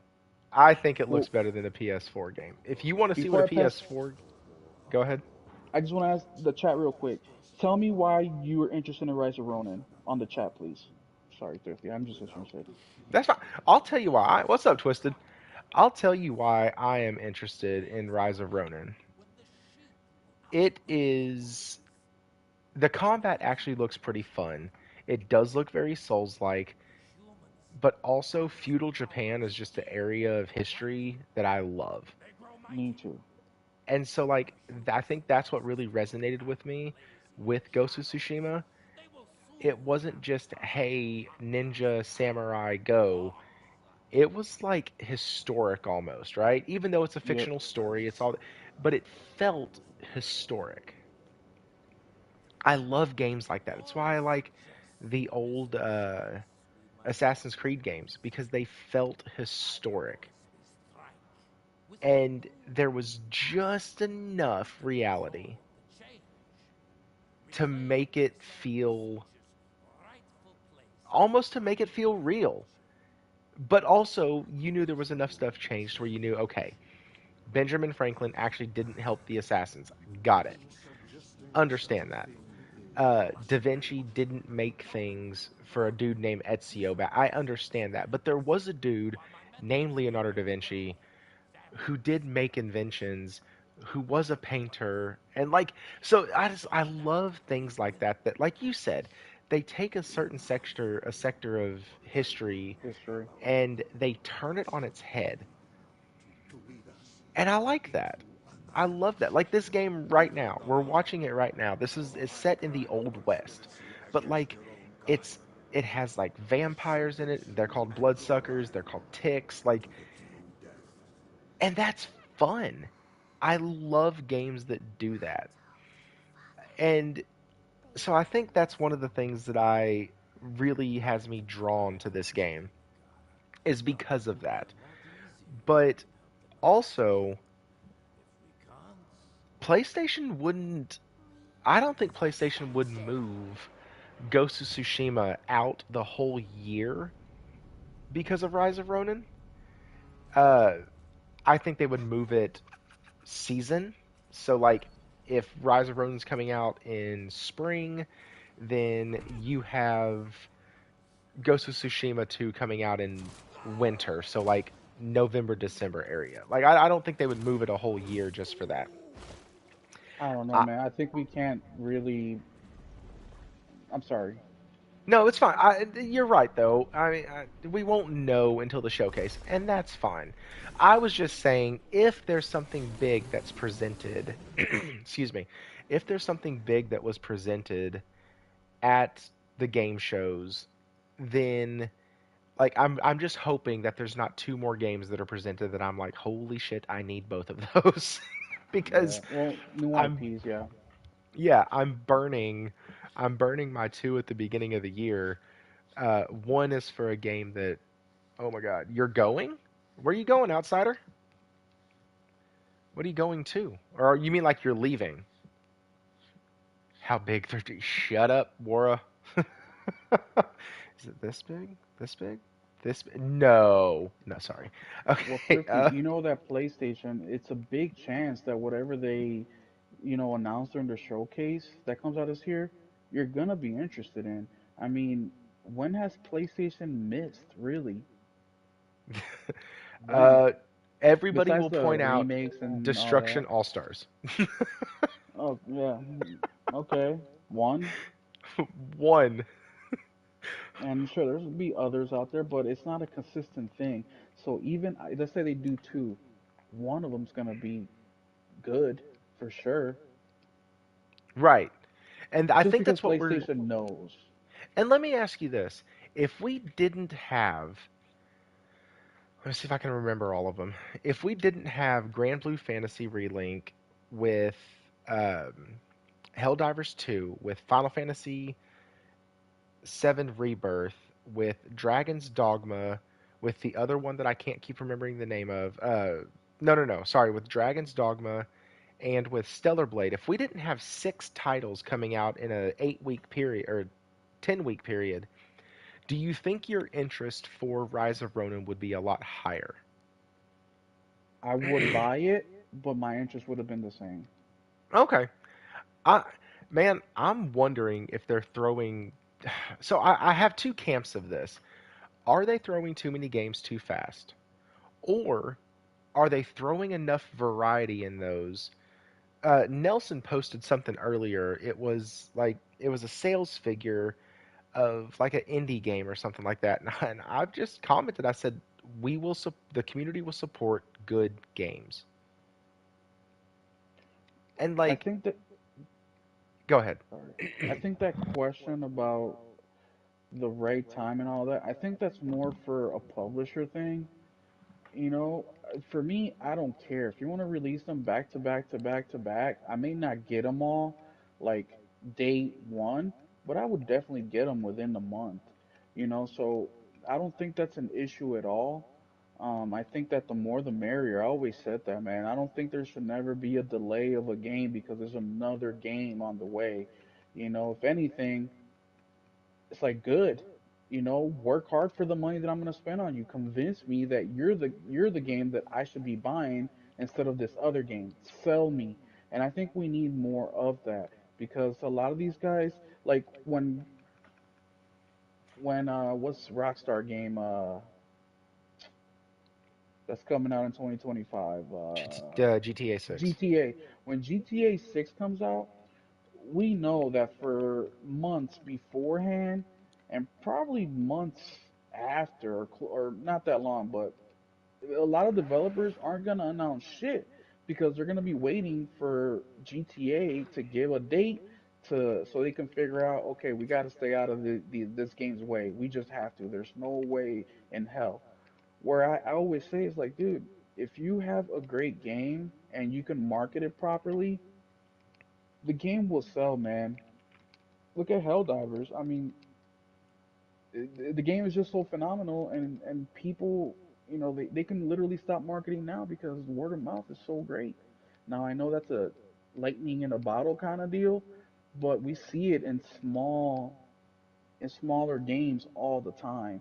Where a friend tells a friend tells a friend, we see, goes hot for like 2 weeks on Twitter because of the word got out, and the game ends up doing really well. So, speaking of sales and games doing well, uh, Outsider Gaming Night is talking about the PlayStation Store sale right now. And guys, there's some pretty hellacious deals right now. Uh, Gotham Knights Deluxe Edition is $18. That's everything with the game. $18. I paid 25 for the base game, so I think that's well worth it. Fallout 4 is $10, and they should still give that to you for free. The there's a lot of shit on here. Holy crap!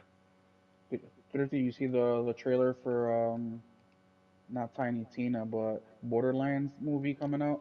Yeah, Borderlands 4. Yeah, yeah. Yeah, that's really cool. Um, AEW Fight Forever is $36. There is God, so many of these games say purchased. I have a problem. Even VR games are on. I mean, there's a few of them. I mean that Tiger Blade game on VR is $18. That Pixel 1995 game is, I think it's like $13. So there's a lot of good games on there. Project Wingman Frontline 59 has a VR mode with it. And it is a fighter pilot game. Holy crap, I need a VR now. Now, now I need a VR too. I have said repeatedly, if they got me a fighter pilot game on here, I needed it. Nelson had kept telling me that there was one that was in the works, that there was coming.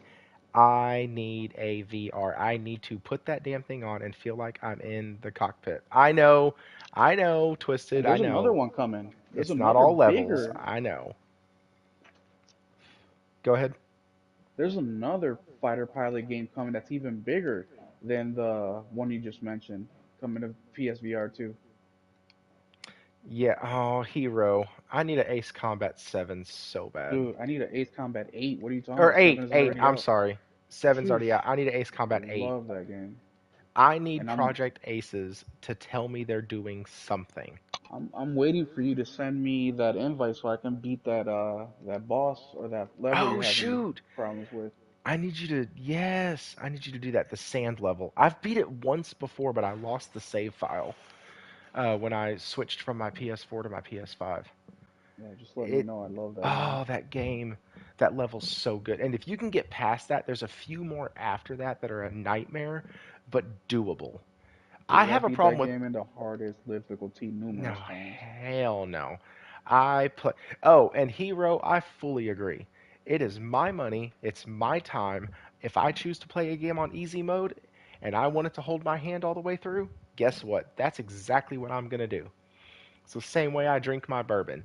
I have an $80 bottle of bourbon on my shelf that's been there for a couple years now, and every once in a while I'll grab it, I'll get a couple ice cubes, and I'll put a little bit of bourbon over them, and I'll sip on that for a little bit. I cannot tell you how many people have looked at me and said, "You put ice with your bourbon?" Yeah, jackass, I paid for it. I can do with it what I want. Like, if I wanted to buy it and drain it down the sink, I can do that too. And so I think more options. Sorry, guys, I've been dealing with my voice going in and out also for a few. Yeah, yeah, the bourbon was really good, and like I said, it was 2 years ago. It was actually March 2 years ago. But anyways, it's our games, it's our money. I think more options and more variety in how you can scale the game to kind of custom tailor to what you want from the game. I think that's a really good way to make single player games feel a little bit more almost build your own adventure. Like when I get to go in and I get to, so Horizon Forbidden West was a great example. You can go in and you can have that thing damn near hold your hand the entire game. Or you can shut all of those options off and it doesn't tell you jack diddly. Like, you don't have anything on the map, you don't have anything, there's no HUD, it's just full open. And so, like, I'm. I love games that do that. It's actually, I never used to care about it until I started caring about how much time I had available to game. Because back in the day, I used to sit and play Bad Dudes on a Saturday morning from morning until midnight. And It didn't matter if I died a million times and couldn't get past the fourth jungle level. Like, who cares? I'm sitting here playing this and I'm going to keep doing it. But once I grew up and started playing better games and more games with stories and stuff like that, I want to get in and get these things going. And I want to get them, like, I want to experience the game. I don't necessarily want to, this is going to sound weird. I don't necessarily want to beat the game, but that sounds like I don't want to complete it. I don't need to beat the game into submission, is what I mean. I just want to play. Does that make sense, Will? Yep, makes a lot of sense. That's why I don't do those stupid Souls likes.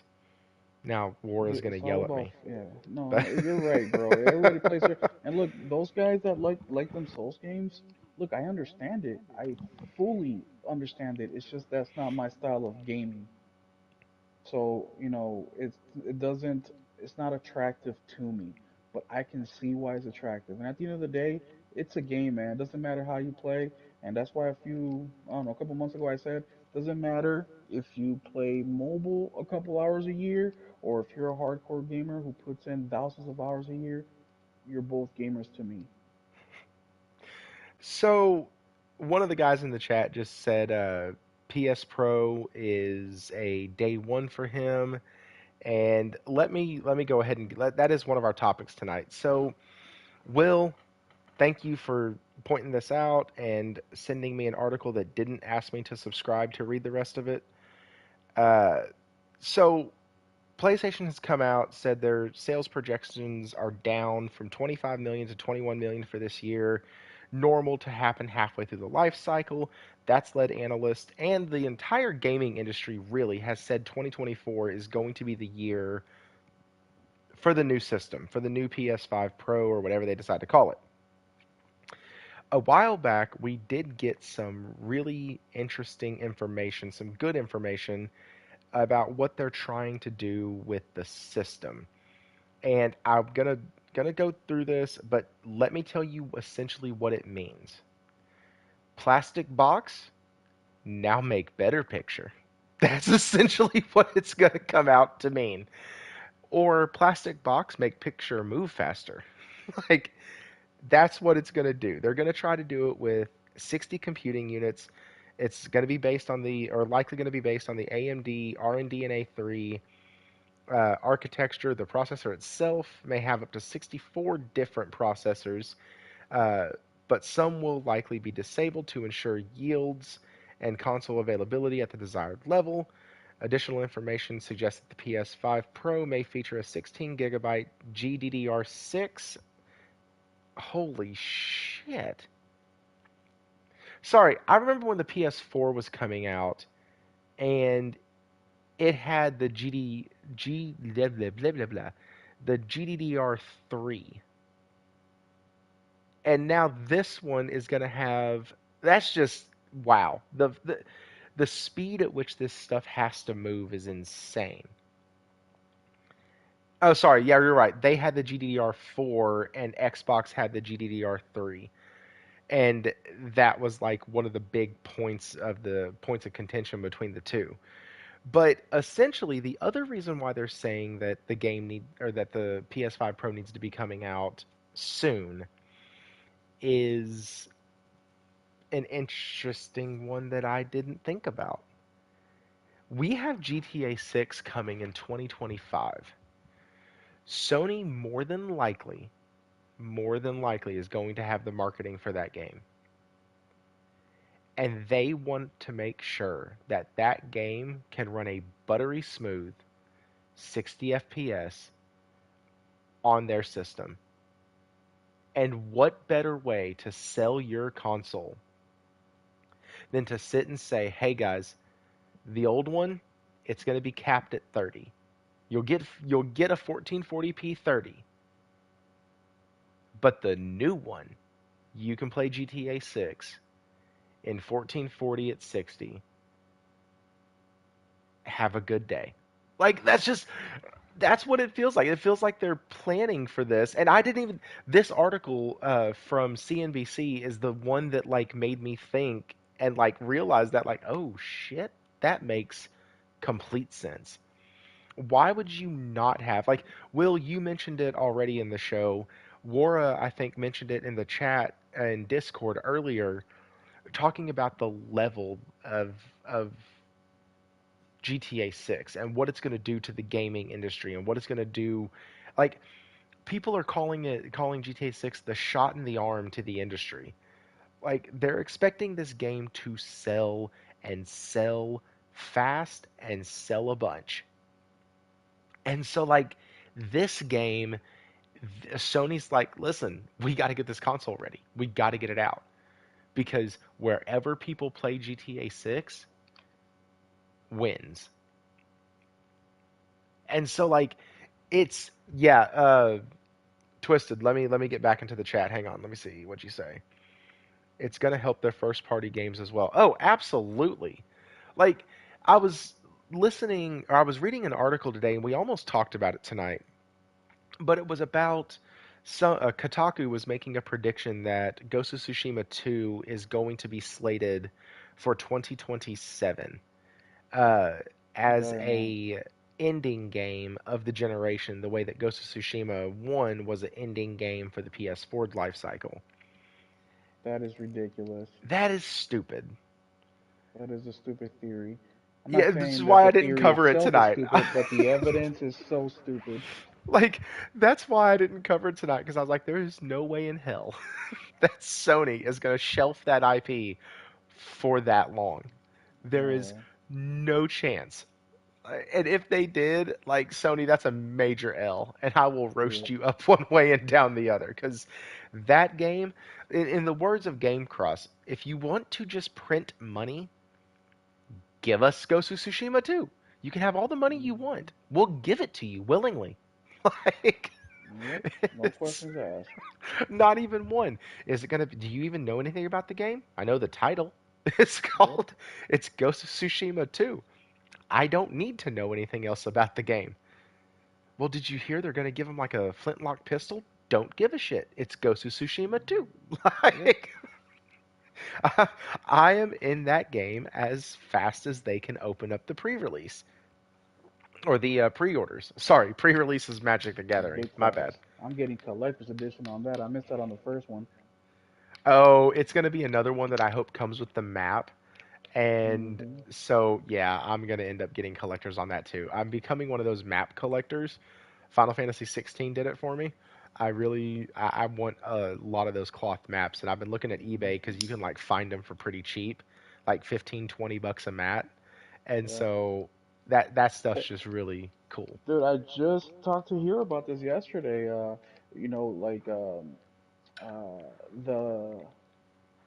well, one of the things, the goodies that you get with these collector's edition, and yeah, dude, the Final Fantasy 16, the cloth map, like that shit was amazingly good quality. It for real felt like I was in the Middle Ages looking at a freaking map made out of It leather really or did. It something. had that like bear skin almost Hmm. feel to it, like that leathery but not leathery feel. Hmm.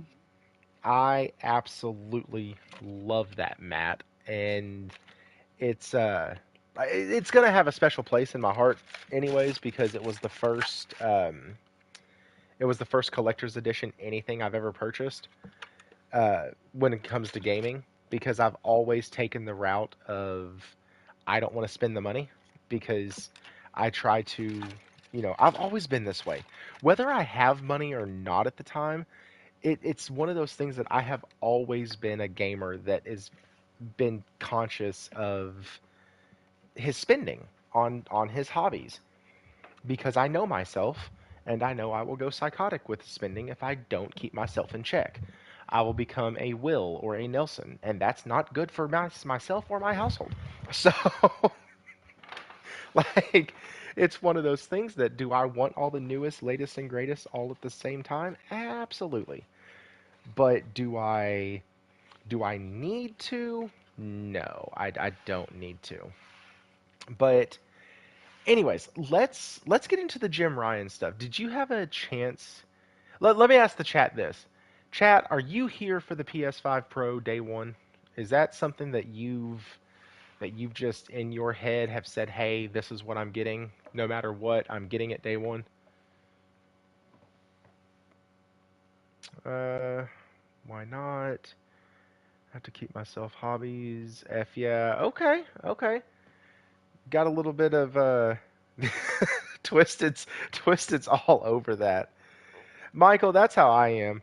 It might be the only time I grace the doorstep of a GameStop is to trade in my current PS5 and get the Pro. Muhammad's a maybe. Day one and buy the GTA bundle afterwards. Hero, that's that's a you're in there like swimwear then, man. That's one of those things I wouldn't expect from you. So, But this might surprise you guys. I have never bought a mid-generation console refresh ever. oh, the Pro was such a good refresh. Well, I ended up getting the Pro, and I just got it last year only because my PS4 took a shit, and I had given it to my son, and I still wanted him because we have the VR1, and I really wanted him to continue, or I wanted to use it, and I decided to get a Pro. I only paid $150 for it on eBay, and it came basically brand new. But that was my first one ever. But this one, I will be buying. At first, I wasn't going to, and I still may not. The only thing that will persuade me is if they're doing what they're talking about. The 4K at 60, I'm in there day one. I'm a big visuals person. I love my visuals, and if I can get and the 1440 works really well for me. I don't have any complaints, but that's the only way that they can get me to purchase it. And I've said this before. PlayStation should actually do a console like how we have now, right? Where it's general access, general population, they buy it. But they should also have a niche console for a very specific individual, like the hardcore gamer. It should be a much more expensive console, not because, hey, let's just throw a more expensive price, but because it has the features that make that price worth it. You know, the processing, I mean, just everything. Make it really bougie, make it really, just like a really, this is for like the DualSense Edge kind of deal. Like make it for a very specific clientele base. This isn't for everybody. We don't want everybody to buy this. We want the select market to purchase this. And I think they could do really well that way. And that is my PS5 Pro expectations and reasoning of why I may or may not get it. Now, will I trade it in? Probably not, because I have a feeling the PS5 Pro will have the plate situation will be different. It'll probably be similar to like the Slim, where it's like two plates. And I prefer the one plate combo, and I have a lot. I have almost all the plates, so I wouldn't trade in my PS5, but I would definitely add on a Pro if it comes with those things that we think it may. So I have never purchased a mid-gen slim model. Like I've never. I came Well, into the I'm talking PS. like the PS3 Slim, they did that like four times. The PS4, same thing, like I've never bought any Right. of those. Sorry, Nelson. Sorry, Warwana. Sorry, I wasn't super specific. No, no, no, no. I didn't even see them say anything about that. I Yeah, was bro. They, just they just hate me, bro. they got to keep you Especially in check. Nelson. They don't want your like head to get really big. So like they got to No, I keep get you in it. check. That's the I thing. get I mean, pretty soon I'm going to be a guest on your show. it. No. On your Twitter space with all the developers and everything, talking about the newest game coming out. I'll Well, just be there dude, it's like like a I said to a friend of ours. D- Guys, it's not that I look. I grew up poor, so like I was the first person in my family to buy a brand new car. Like every car we ever had in my family was at least 10, 15 years old. So I just knew that I wanted to make more money than my parents because I want to live a certain lifestyle. Doesn't mean that I'm reckless with it. Like for example, I don't drink, I don't do drugs, I don't go out to bars or clubs. So that is money that most people spent that I don't. So when you're talking in comparison to like, okay, how much do I spend in video games versus the average person who doesn't play video games, but they have other hobbies they like to do, like going out clubbing or drinking or go, to the movies.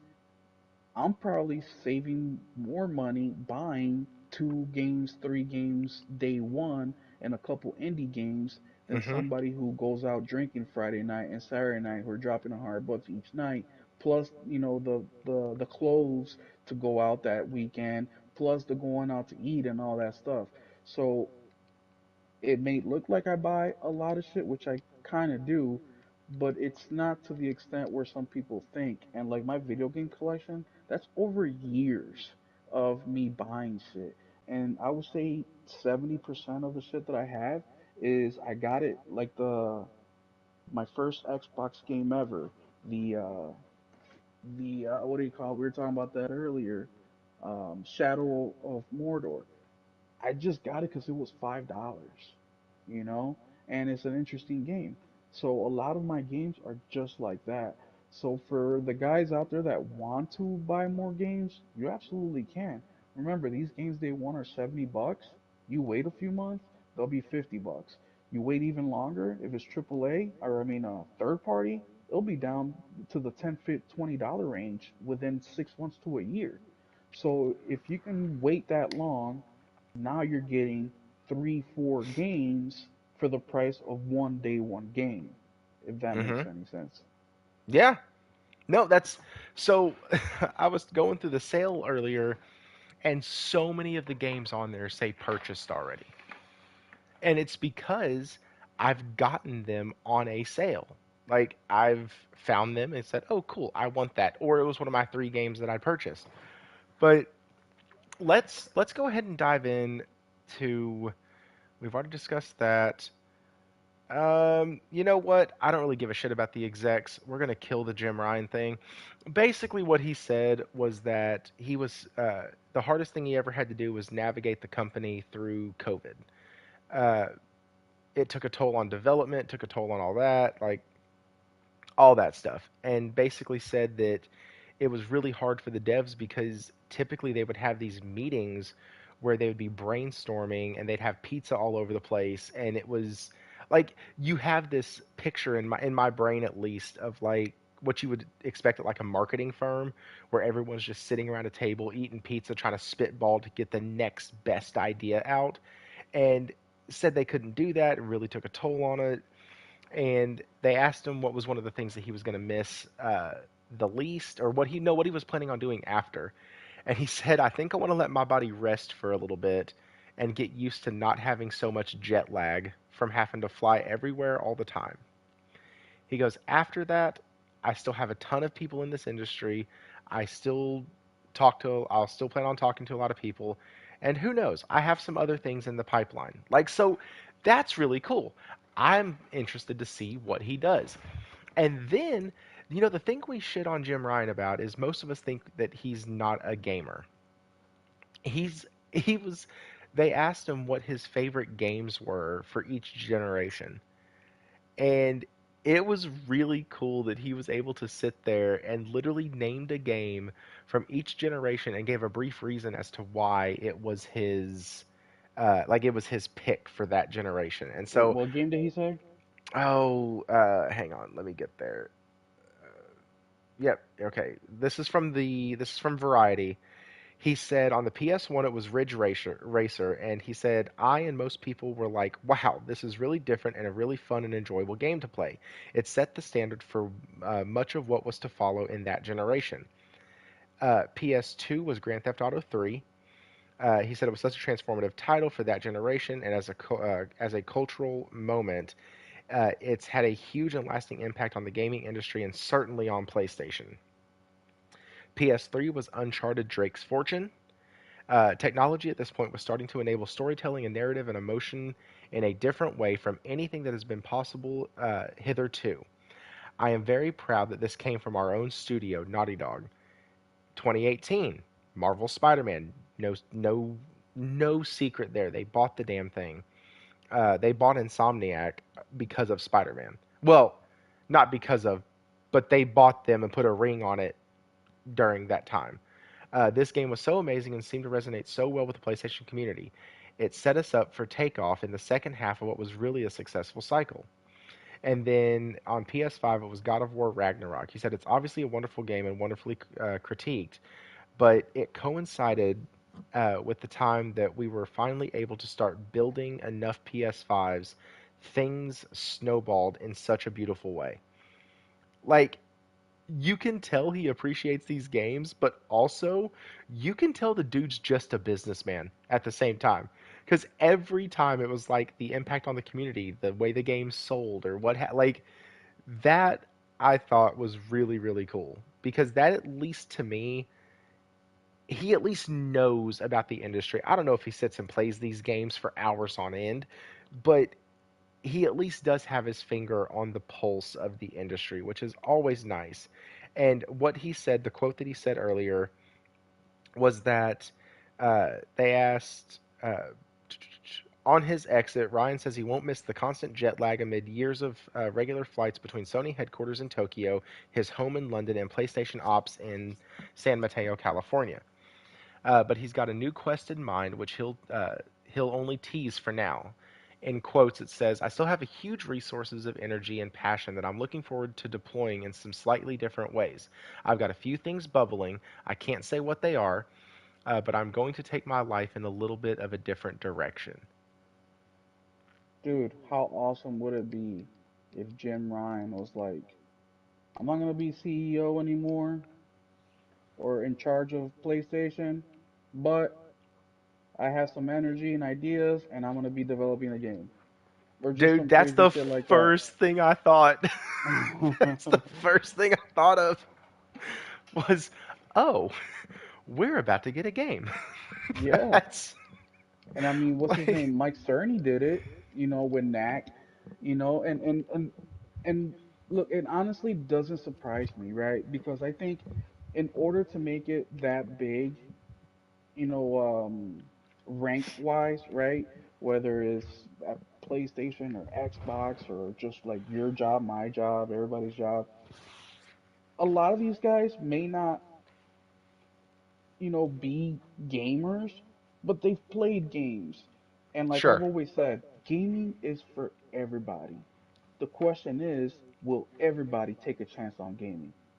We see it all the time on Twitch and YouTube where some of these guys have millions and millions of followers only because they play Destiny, only mm-hmm, because they play Halo, and that's the only game they'll play. And then like on the off seasons, like in between DLCs or something, then they might try something else. But that game introduces them to other things. And I honestly believe there's at least one game for every single person in this world. The question is, can we get them excited enough to play the game, and also means, right? Can they afford it? Do they have the time, et cetera, et cetera, et cetera.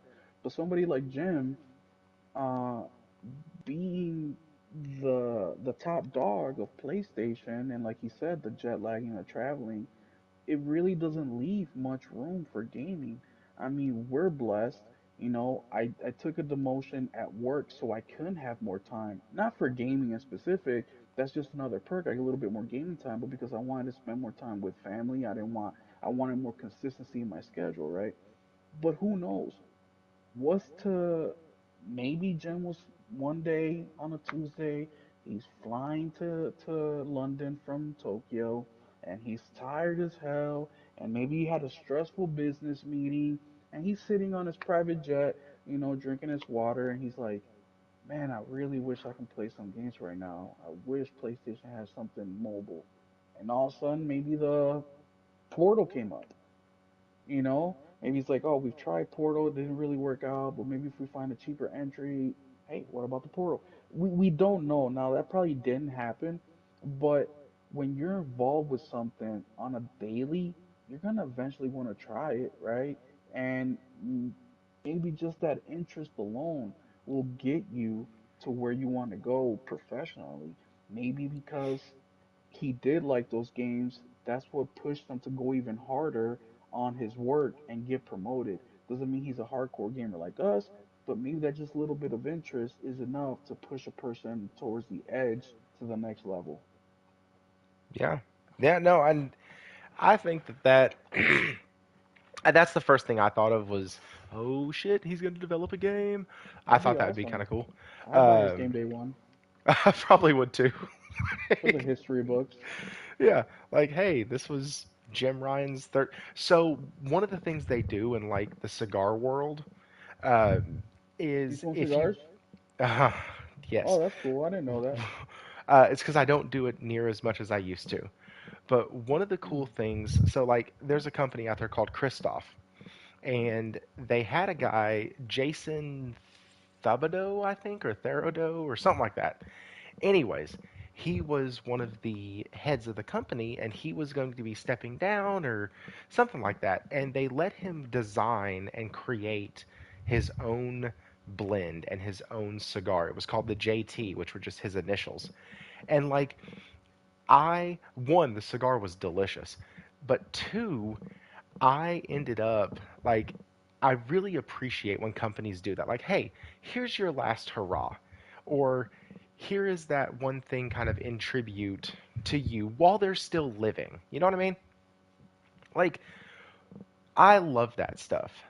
And so I really like that he is going to be able to get an opportunity. Oh, listen, Josh, until you've had a cigar and you've been able to call it delicious, you haven't had an actual cigar. Because I guarantee you, there are some that I smoke that I go back to and I'm like, this is absolutely amazing.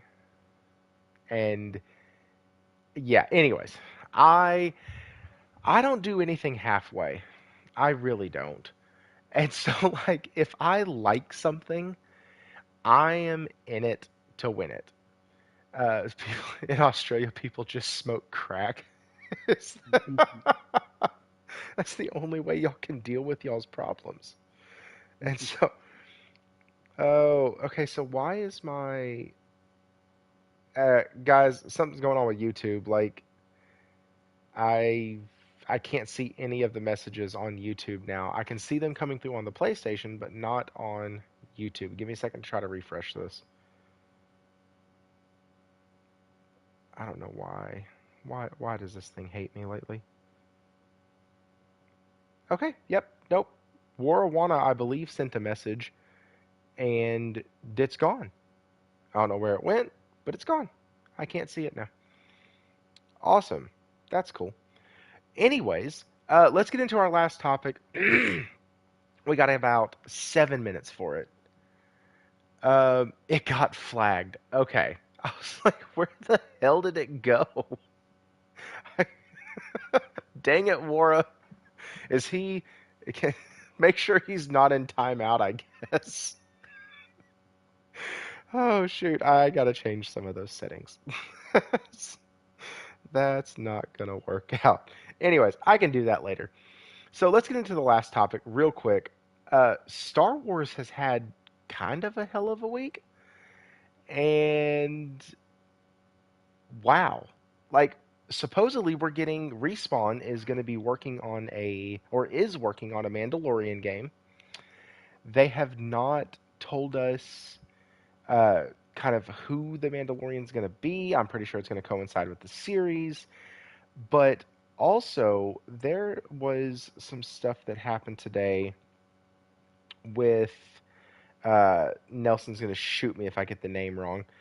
I think it's Star Wars Battlefront 1 and 2 are the old games, not because if I'm not mistaken, Star Wars Battlefront 2 and Battlefront 1 were the only thing I can remember about those games are the first one had a campaign and it sucked. Or no, I'm sorry, the first one had a campaign and it was okay. The second one came out with no campaign and I Are you never talking about the played it. newer ones or the old Right. old ones? And that's what I can't remember. Like, are So the the newer ones, Battlefront 1 did not have a campaign. The second one did have a campaign. okay, but they're totally separate titles. Yes, Battlefront 1, Battlefront 2. But It's the old ones were also called Battlefront. But that's what I mean. Those are totally separate games. Yes. Okay, cool. So I'm not retarded. They just use the same name twice. Got it. Uh, Yeah. but those games are coming out. Nelson is super excited about it. I know nothing about them, obviously. Uh, I played the first newer one for like 30 minutes and said no. And I played part two for about 2 hours and said hell no. And I actually bought them pre-owned. I bought both of them pre-owned from GameStop, and I returned both of those the same day You're oh wow. because they were So I'm shit. qualified to talk about this since you're not. So Battlefront 2 was actually the game that got me back into gaming hardcore as I know it today. The newer ones or the That older ones? the newer ones. Okay. Those games, which I'm excited for the old ones, like when I heard that this week, today, like I'm over the moon. 64 player like that's gonna be insane. I'm really looking forward to it. But Battlefront 2, the newer one, that first year when I first played it, I put in over 900 hours into that game. Every day I would come home, just like my schedule is now, take care of my business, sit down, play Battlefront till bedtime. At work, I would put YouTube videos on while I'm working, all about Battlefront 2, lore, all that crap. For one whole year straight, every single day, I played Battlefront 2, and then I played Call of Duty. So this announcement is huge because one of the problems that we've had with Star Wars games is that the licensing agreement has went to just one publisher, one developer for many years. Oh yeah, Now they've it hoarded that wasn't thing out. yes. Well, now recently, a few years ago, Disney and Lucasfilm were like, EA, you are basically done with your exclusivity, and we're going to be sharing this IP, which is awesome because Star Wars has been one of those IPs that has been, I don't know what's the word, like kind of bottlenecked, meaning that for how Bastardized. popular, well, that recently, yeah, with Kennedy and them and Disney, but more recently, um, like EA had the licensing agreement for Battlefront for almost a decade and they only put up Battlefront 1, Battlefront 2. Like that's it. And those games were actually part of the big discussion of the predatory microtransactions in them. When Mm-hmm. Battlefront 2 came out, I mean, they went to court in Europe. They changed laws because of this game. So Battlefront has had a big impact in the industry as a whole. Now, the older ones, which are what's coming up, I think what's released date March or April, coming soon. Um, it's gonna be a big. We talk about GTA 5 being a boost to the gaming industry, a shot in the arm. I think the Battlefront games will do the same thing. I think it's gonna bring in a lot of those older gamers that maybe stopped gaming. I think they will be coming back just to play those games. I think hardware sales will go up on the Switch, on the PlayStation. Is it coming to the Xbox Series? I don't know. I don't know if it is, but it's gonna boost sales as well. I think it's I think it's not being reported on accurately. Now it just the news really came out recently, so I don't think there has been enough time yet. But I think as time goes on, next few days and weeks, I think we're gonna start to see a big energy towards that. And I saw the trailer today. It looks just as I remembered back in the mid 2000s, and it's a day one for me. I will be buying that. I will. I think it's gonna be. I don't know if it's gonna be on PS Plus, but if it is, doesn't matter. I'll be buying that game. But it's a big deal. And see, I when I saw that they were doing a remake, I was like, why is everybody losing their shit? Those two games, in my opinion, were not that good. But apparently, it was older titles, which would have made sense because I wasn't big into Star Wars, or at least the Star Wars games during the PS2 era. I just wasn't. It just wasn't my jam. But I am super excited about Remedy, or not Remedy, about Respawn doing another Star Wars title. I think if EA is smart, hey Thrifty, you won't be able to catch the show. Shall I have to catch the replay? Just wanted to say hi real quick. Man, it's hilarious that Hiroki didn't. What? Hiroki Totoki. I'm just happy I can say the name now. It's weird that he didn't. That he didn't need 30 minutes on a podcast to reiterate what he meant. That's hilarious. Yeah, that's true. That's And by the because. way, that translation from the original day Oh that yeah, that was the translation was all messed up. yeah, and the only reason it wasn't a topic tonight is because we all knew that at the beginning.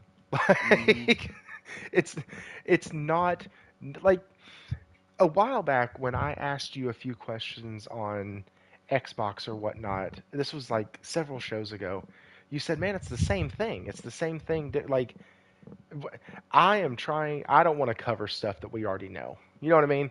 That's why I'm not beating the dead horse tonight of games coming over from Xbox to the PlayStation. We know what that means. The channel has covered it extensively on what it means, and now we're just watching the fallout. So I'm not going to sit here and cover it because when Xbox goes away, I still want to have a YouTube channel.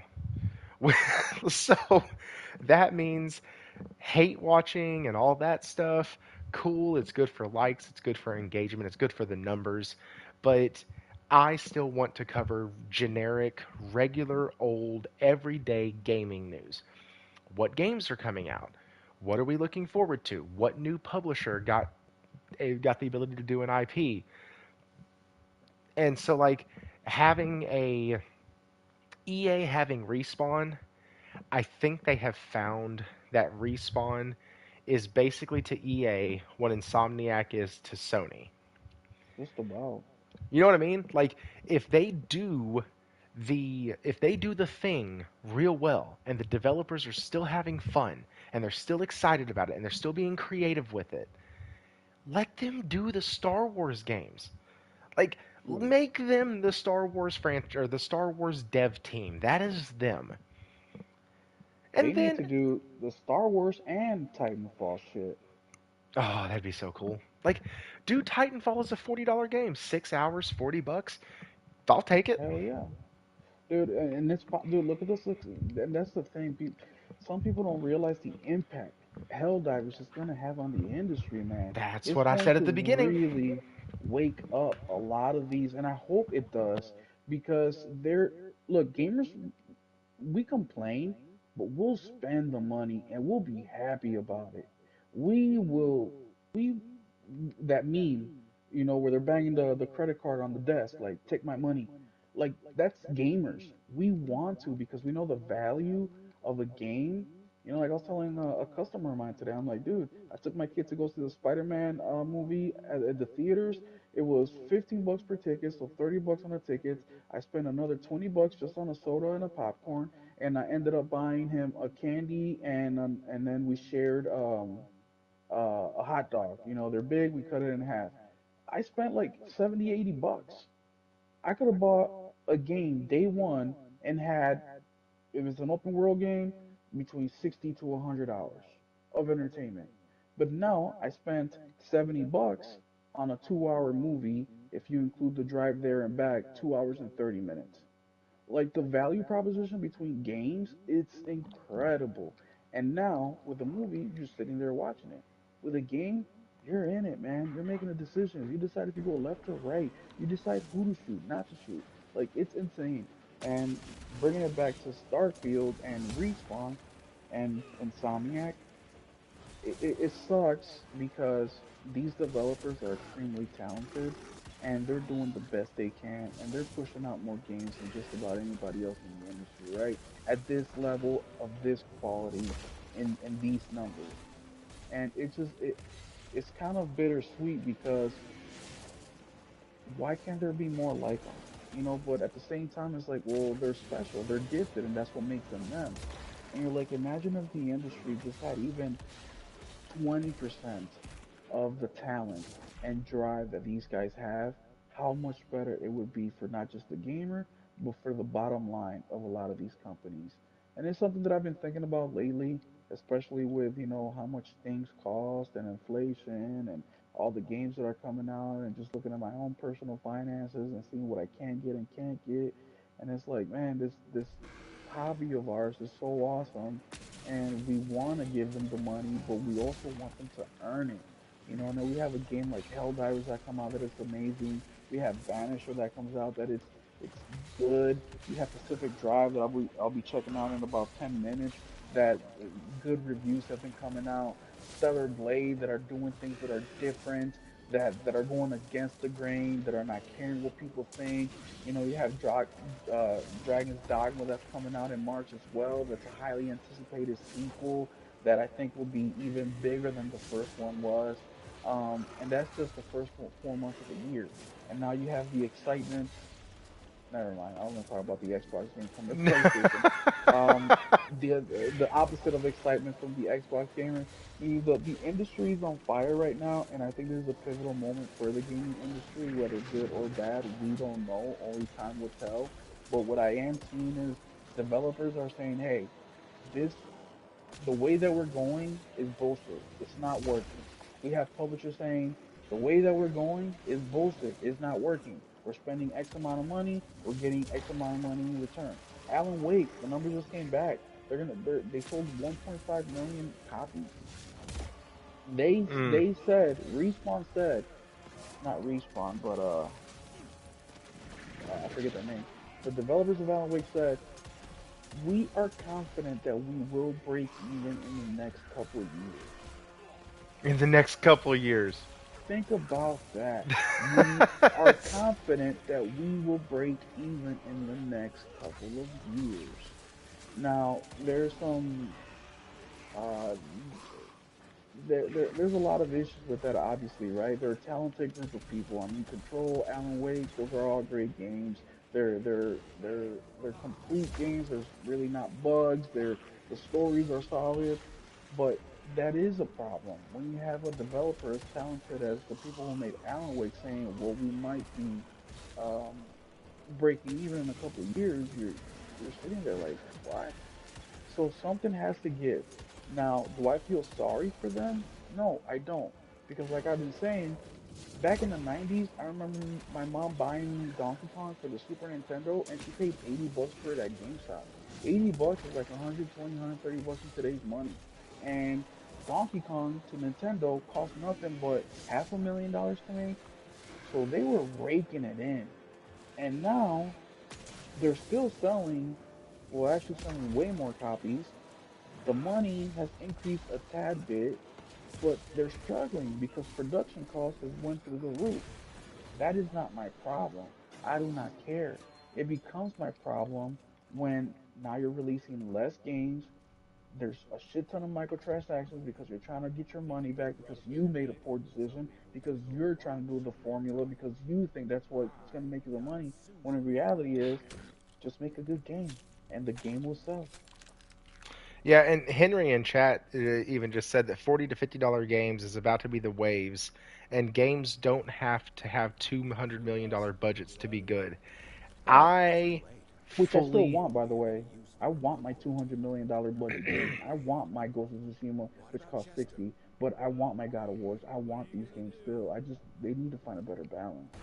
sure, no, I 100% agree, and I think they will, and I think that games like Miles Morales, games like Helldivers 2, those games show that $40 games, $50 games are a great price point, 12 to 15 hours long for a single player, or a I can't even consider Helldivers because here's the deal: Helldivers kind of it fucking broke it. Like Helldivers came into the gaming industry and said, small budget, got it.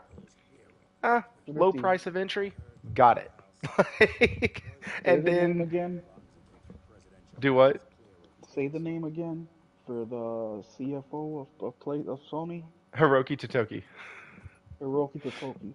Hiroki Totoki says something that I think is the key to unlocking all this shit.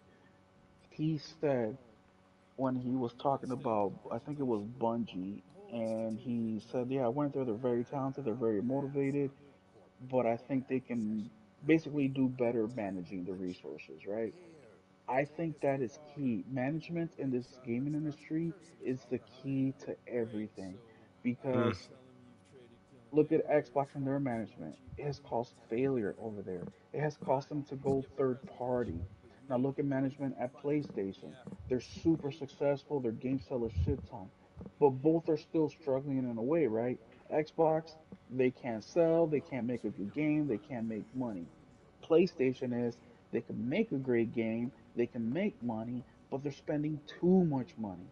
And I think what you said about management is extremely important because remember, guys, if Neil Druckmann is recording a scene for The Last of Us, and which we saw Grounded Part Two on YouTube is free, which I recommend you guys check it out. I love like these dev documentaries or dev diaries kind of deals.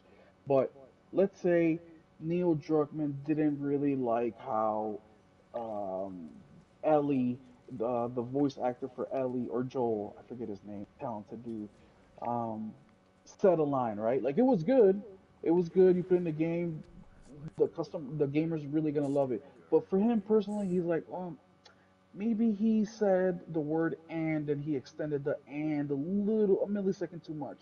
And he wants to re-record the whole thing. Well, now he's got to pay for the actress of Ellie to come back. He's got to pay for the actor of Joel to come back. He's got to get the cameramen to come back. He's got to get the writers to come back just in case. He's got to get the lighting people. He's got to get all this shit right. He's got to get the guys in the editing room to come back. Like there's so much that goes into just that one little scene. And I think if they can really hone down on the mis I don't want to say misspending or mismanagement of time, but just to make things way more efficient, which I know is hard when you're dealing with creatives, right? Because that's what makes them special, right? It's not like black and white. It's a very creative thing. But there has to be a balance between the business and the creative. And out of all the companies, PlayStation has done a really good job.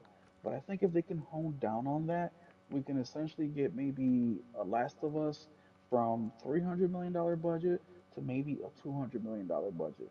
So that means if we're spending 300 million on the budget to make, excuse me, to make the game, plus another 300 million in marketing, right? Because it's usually double.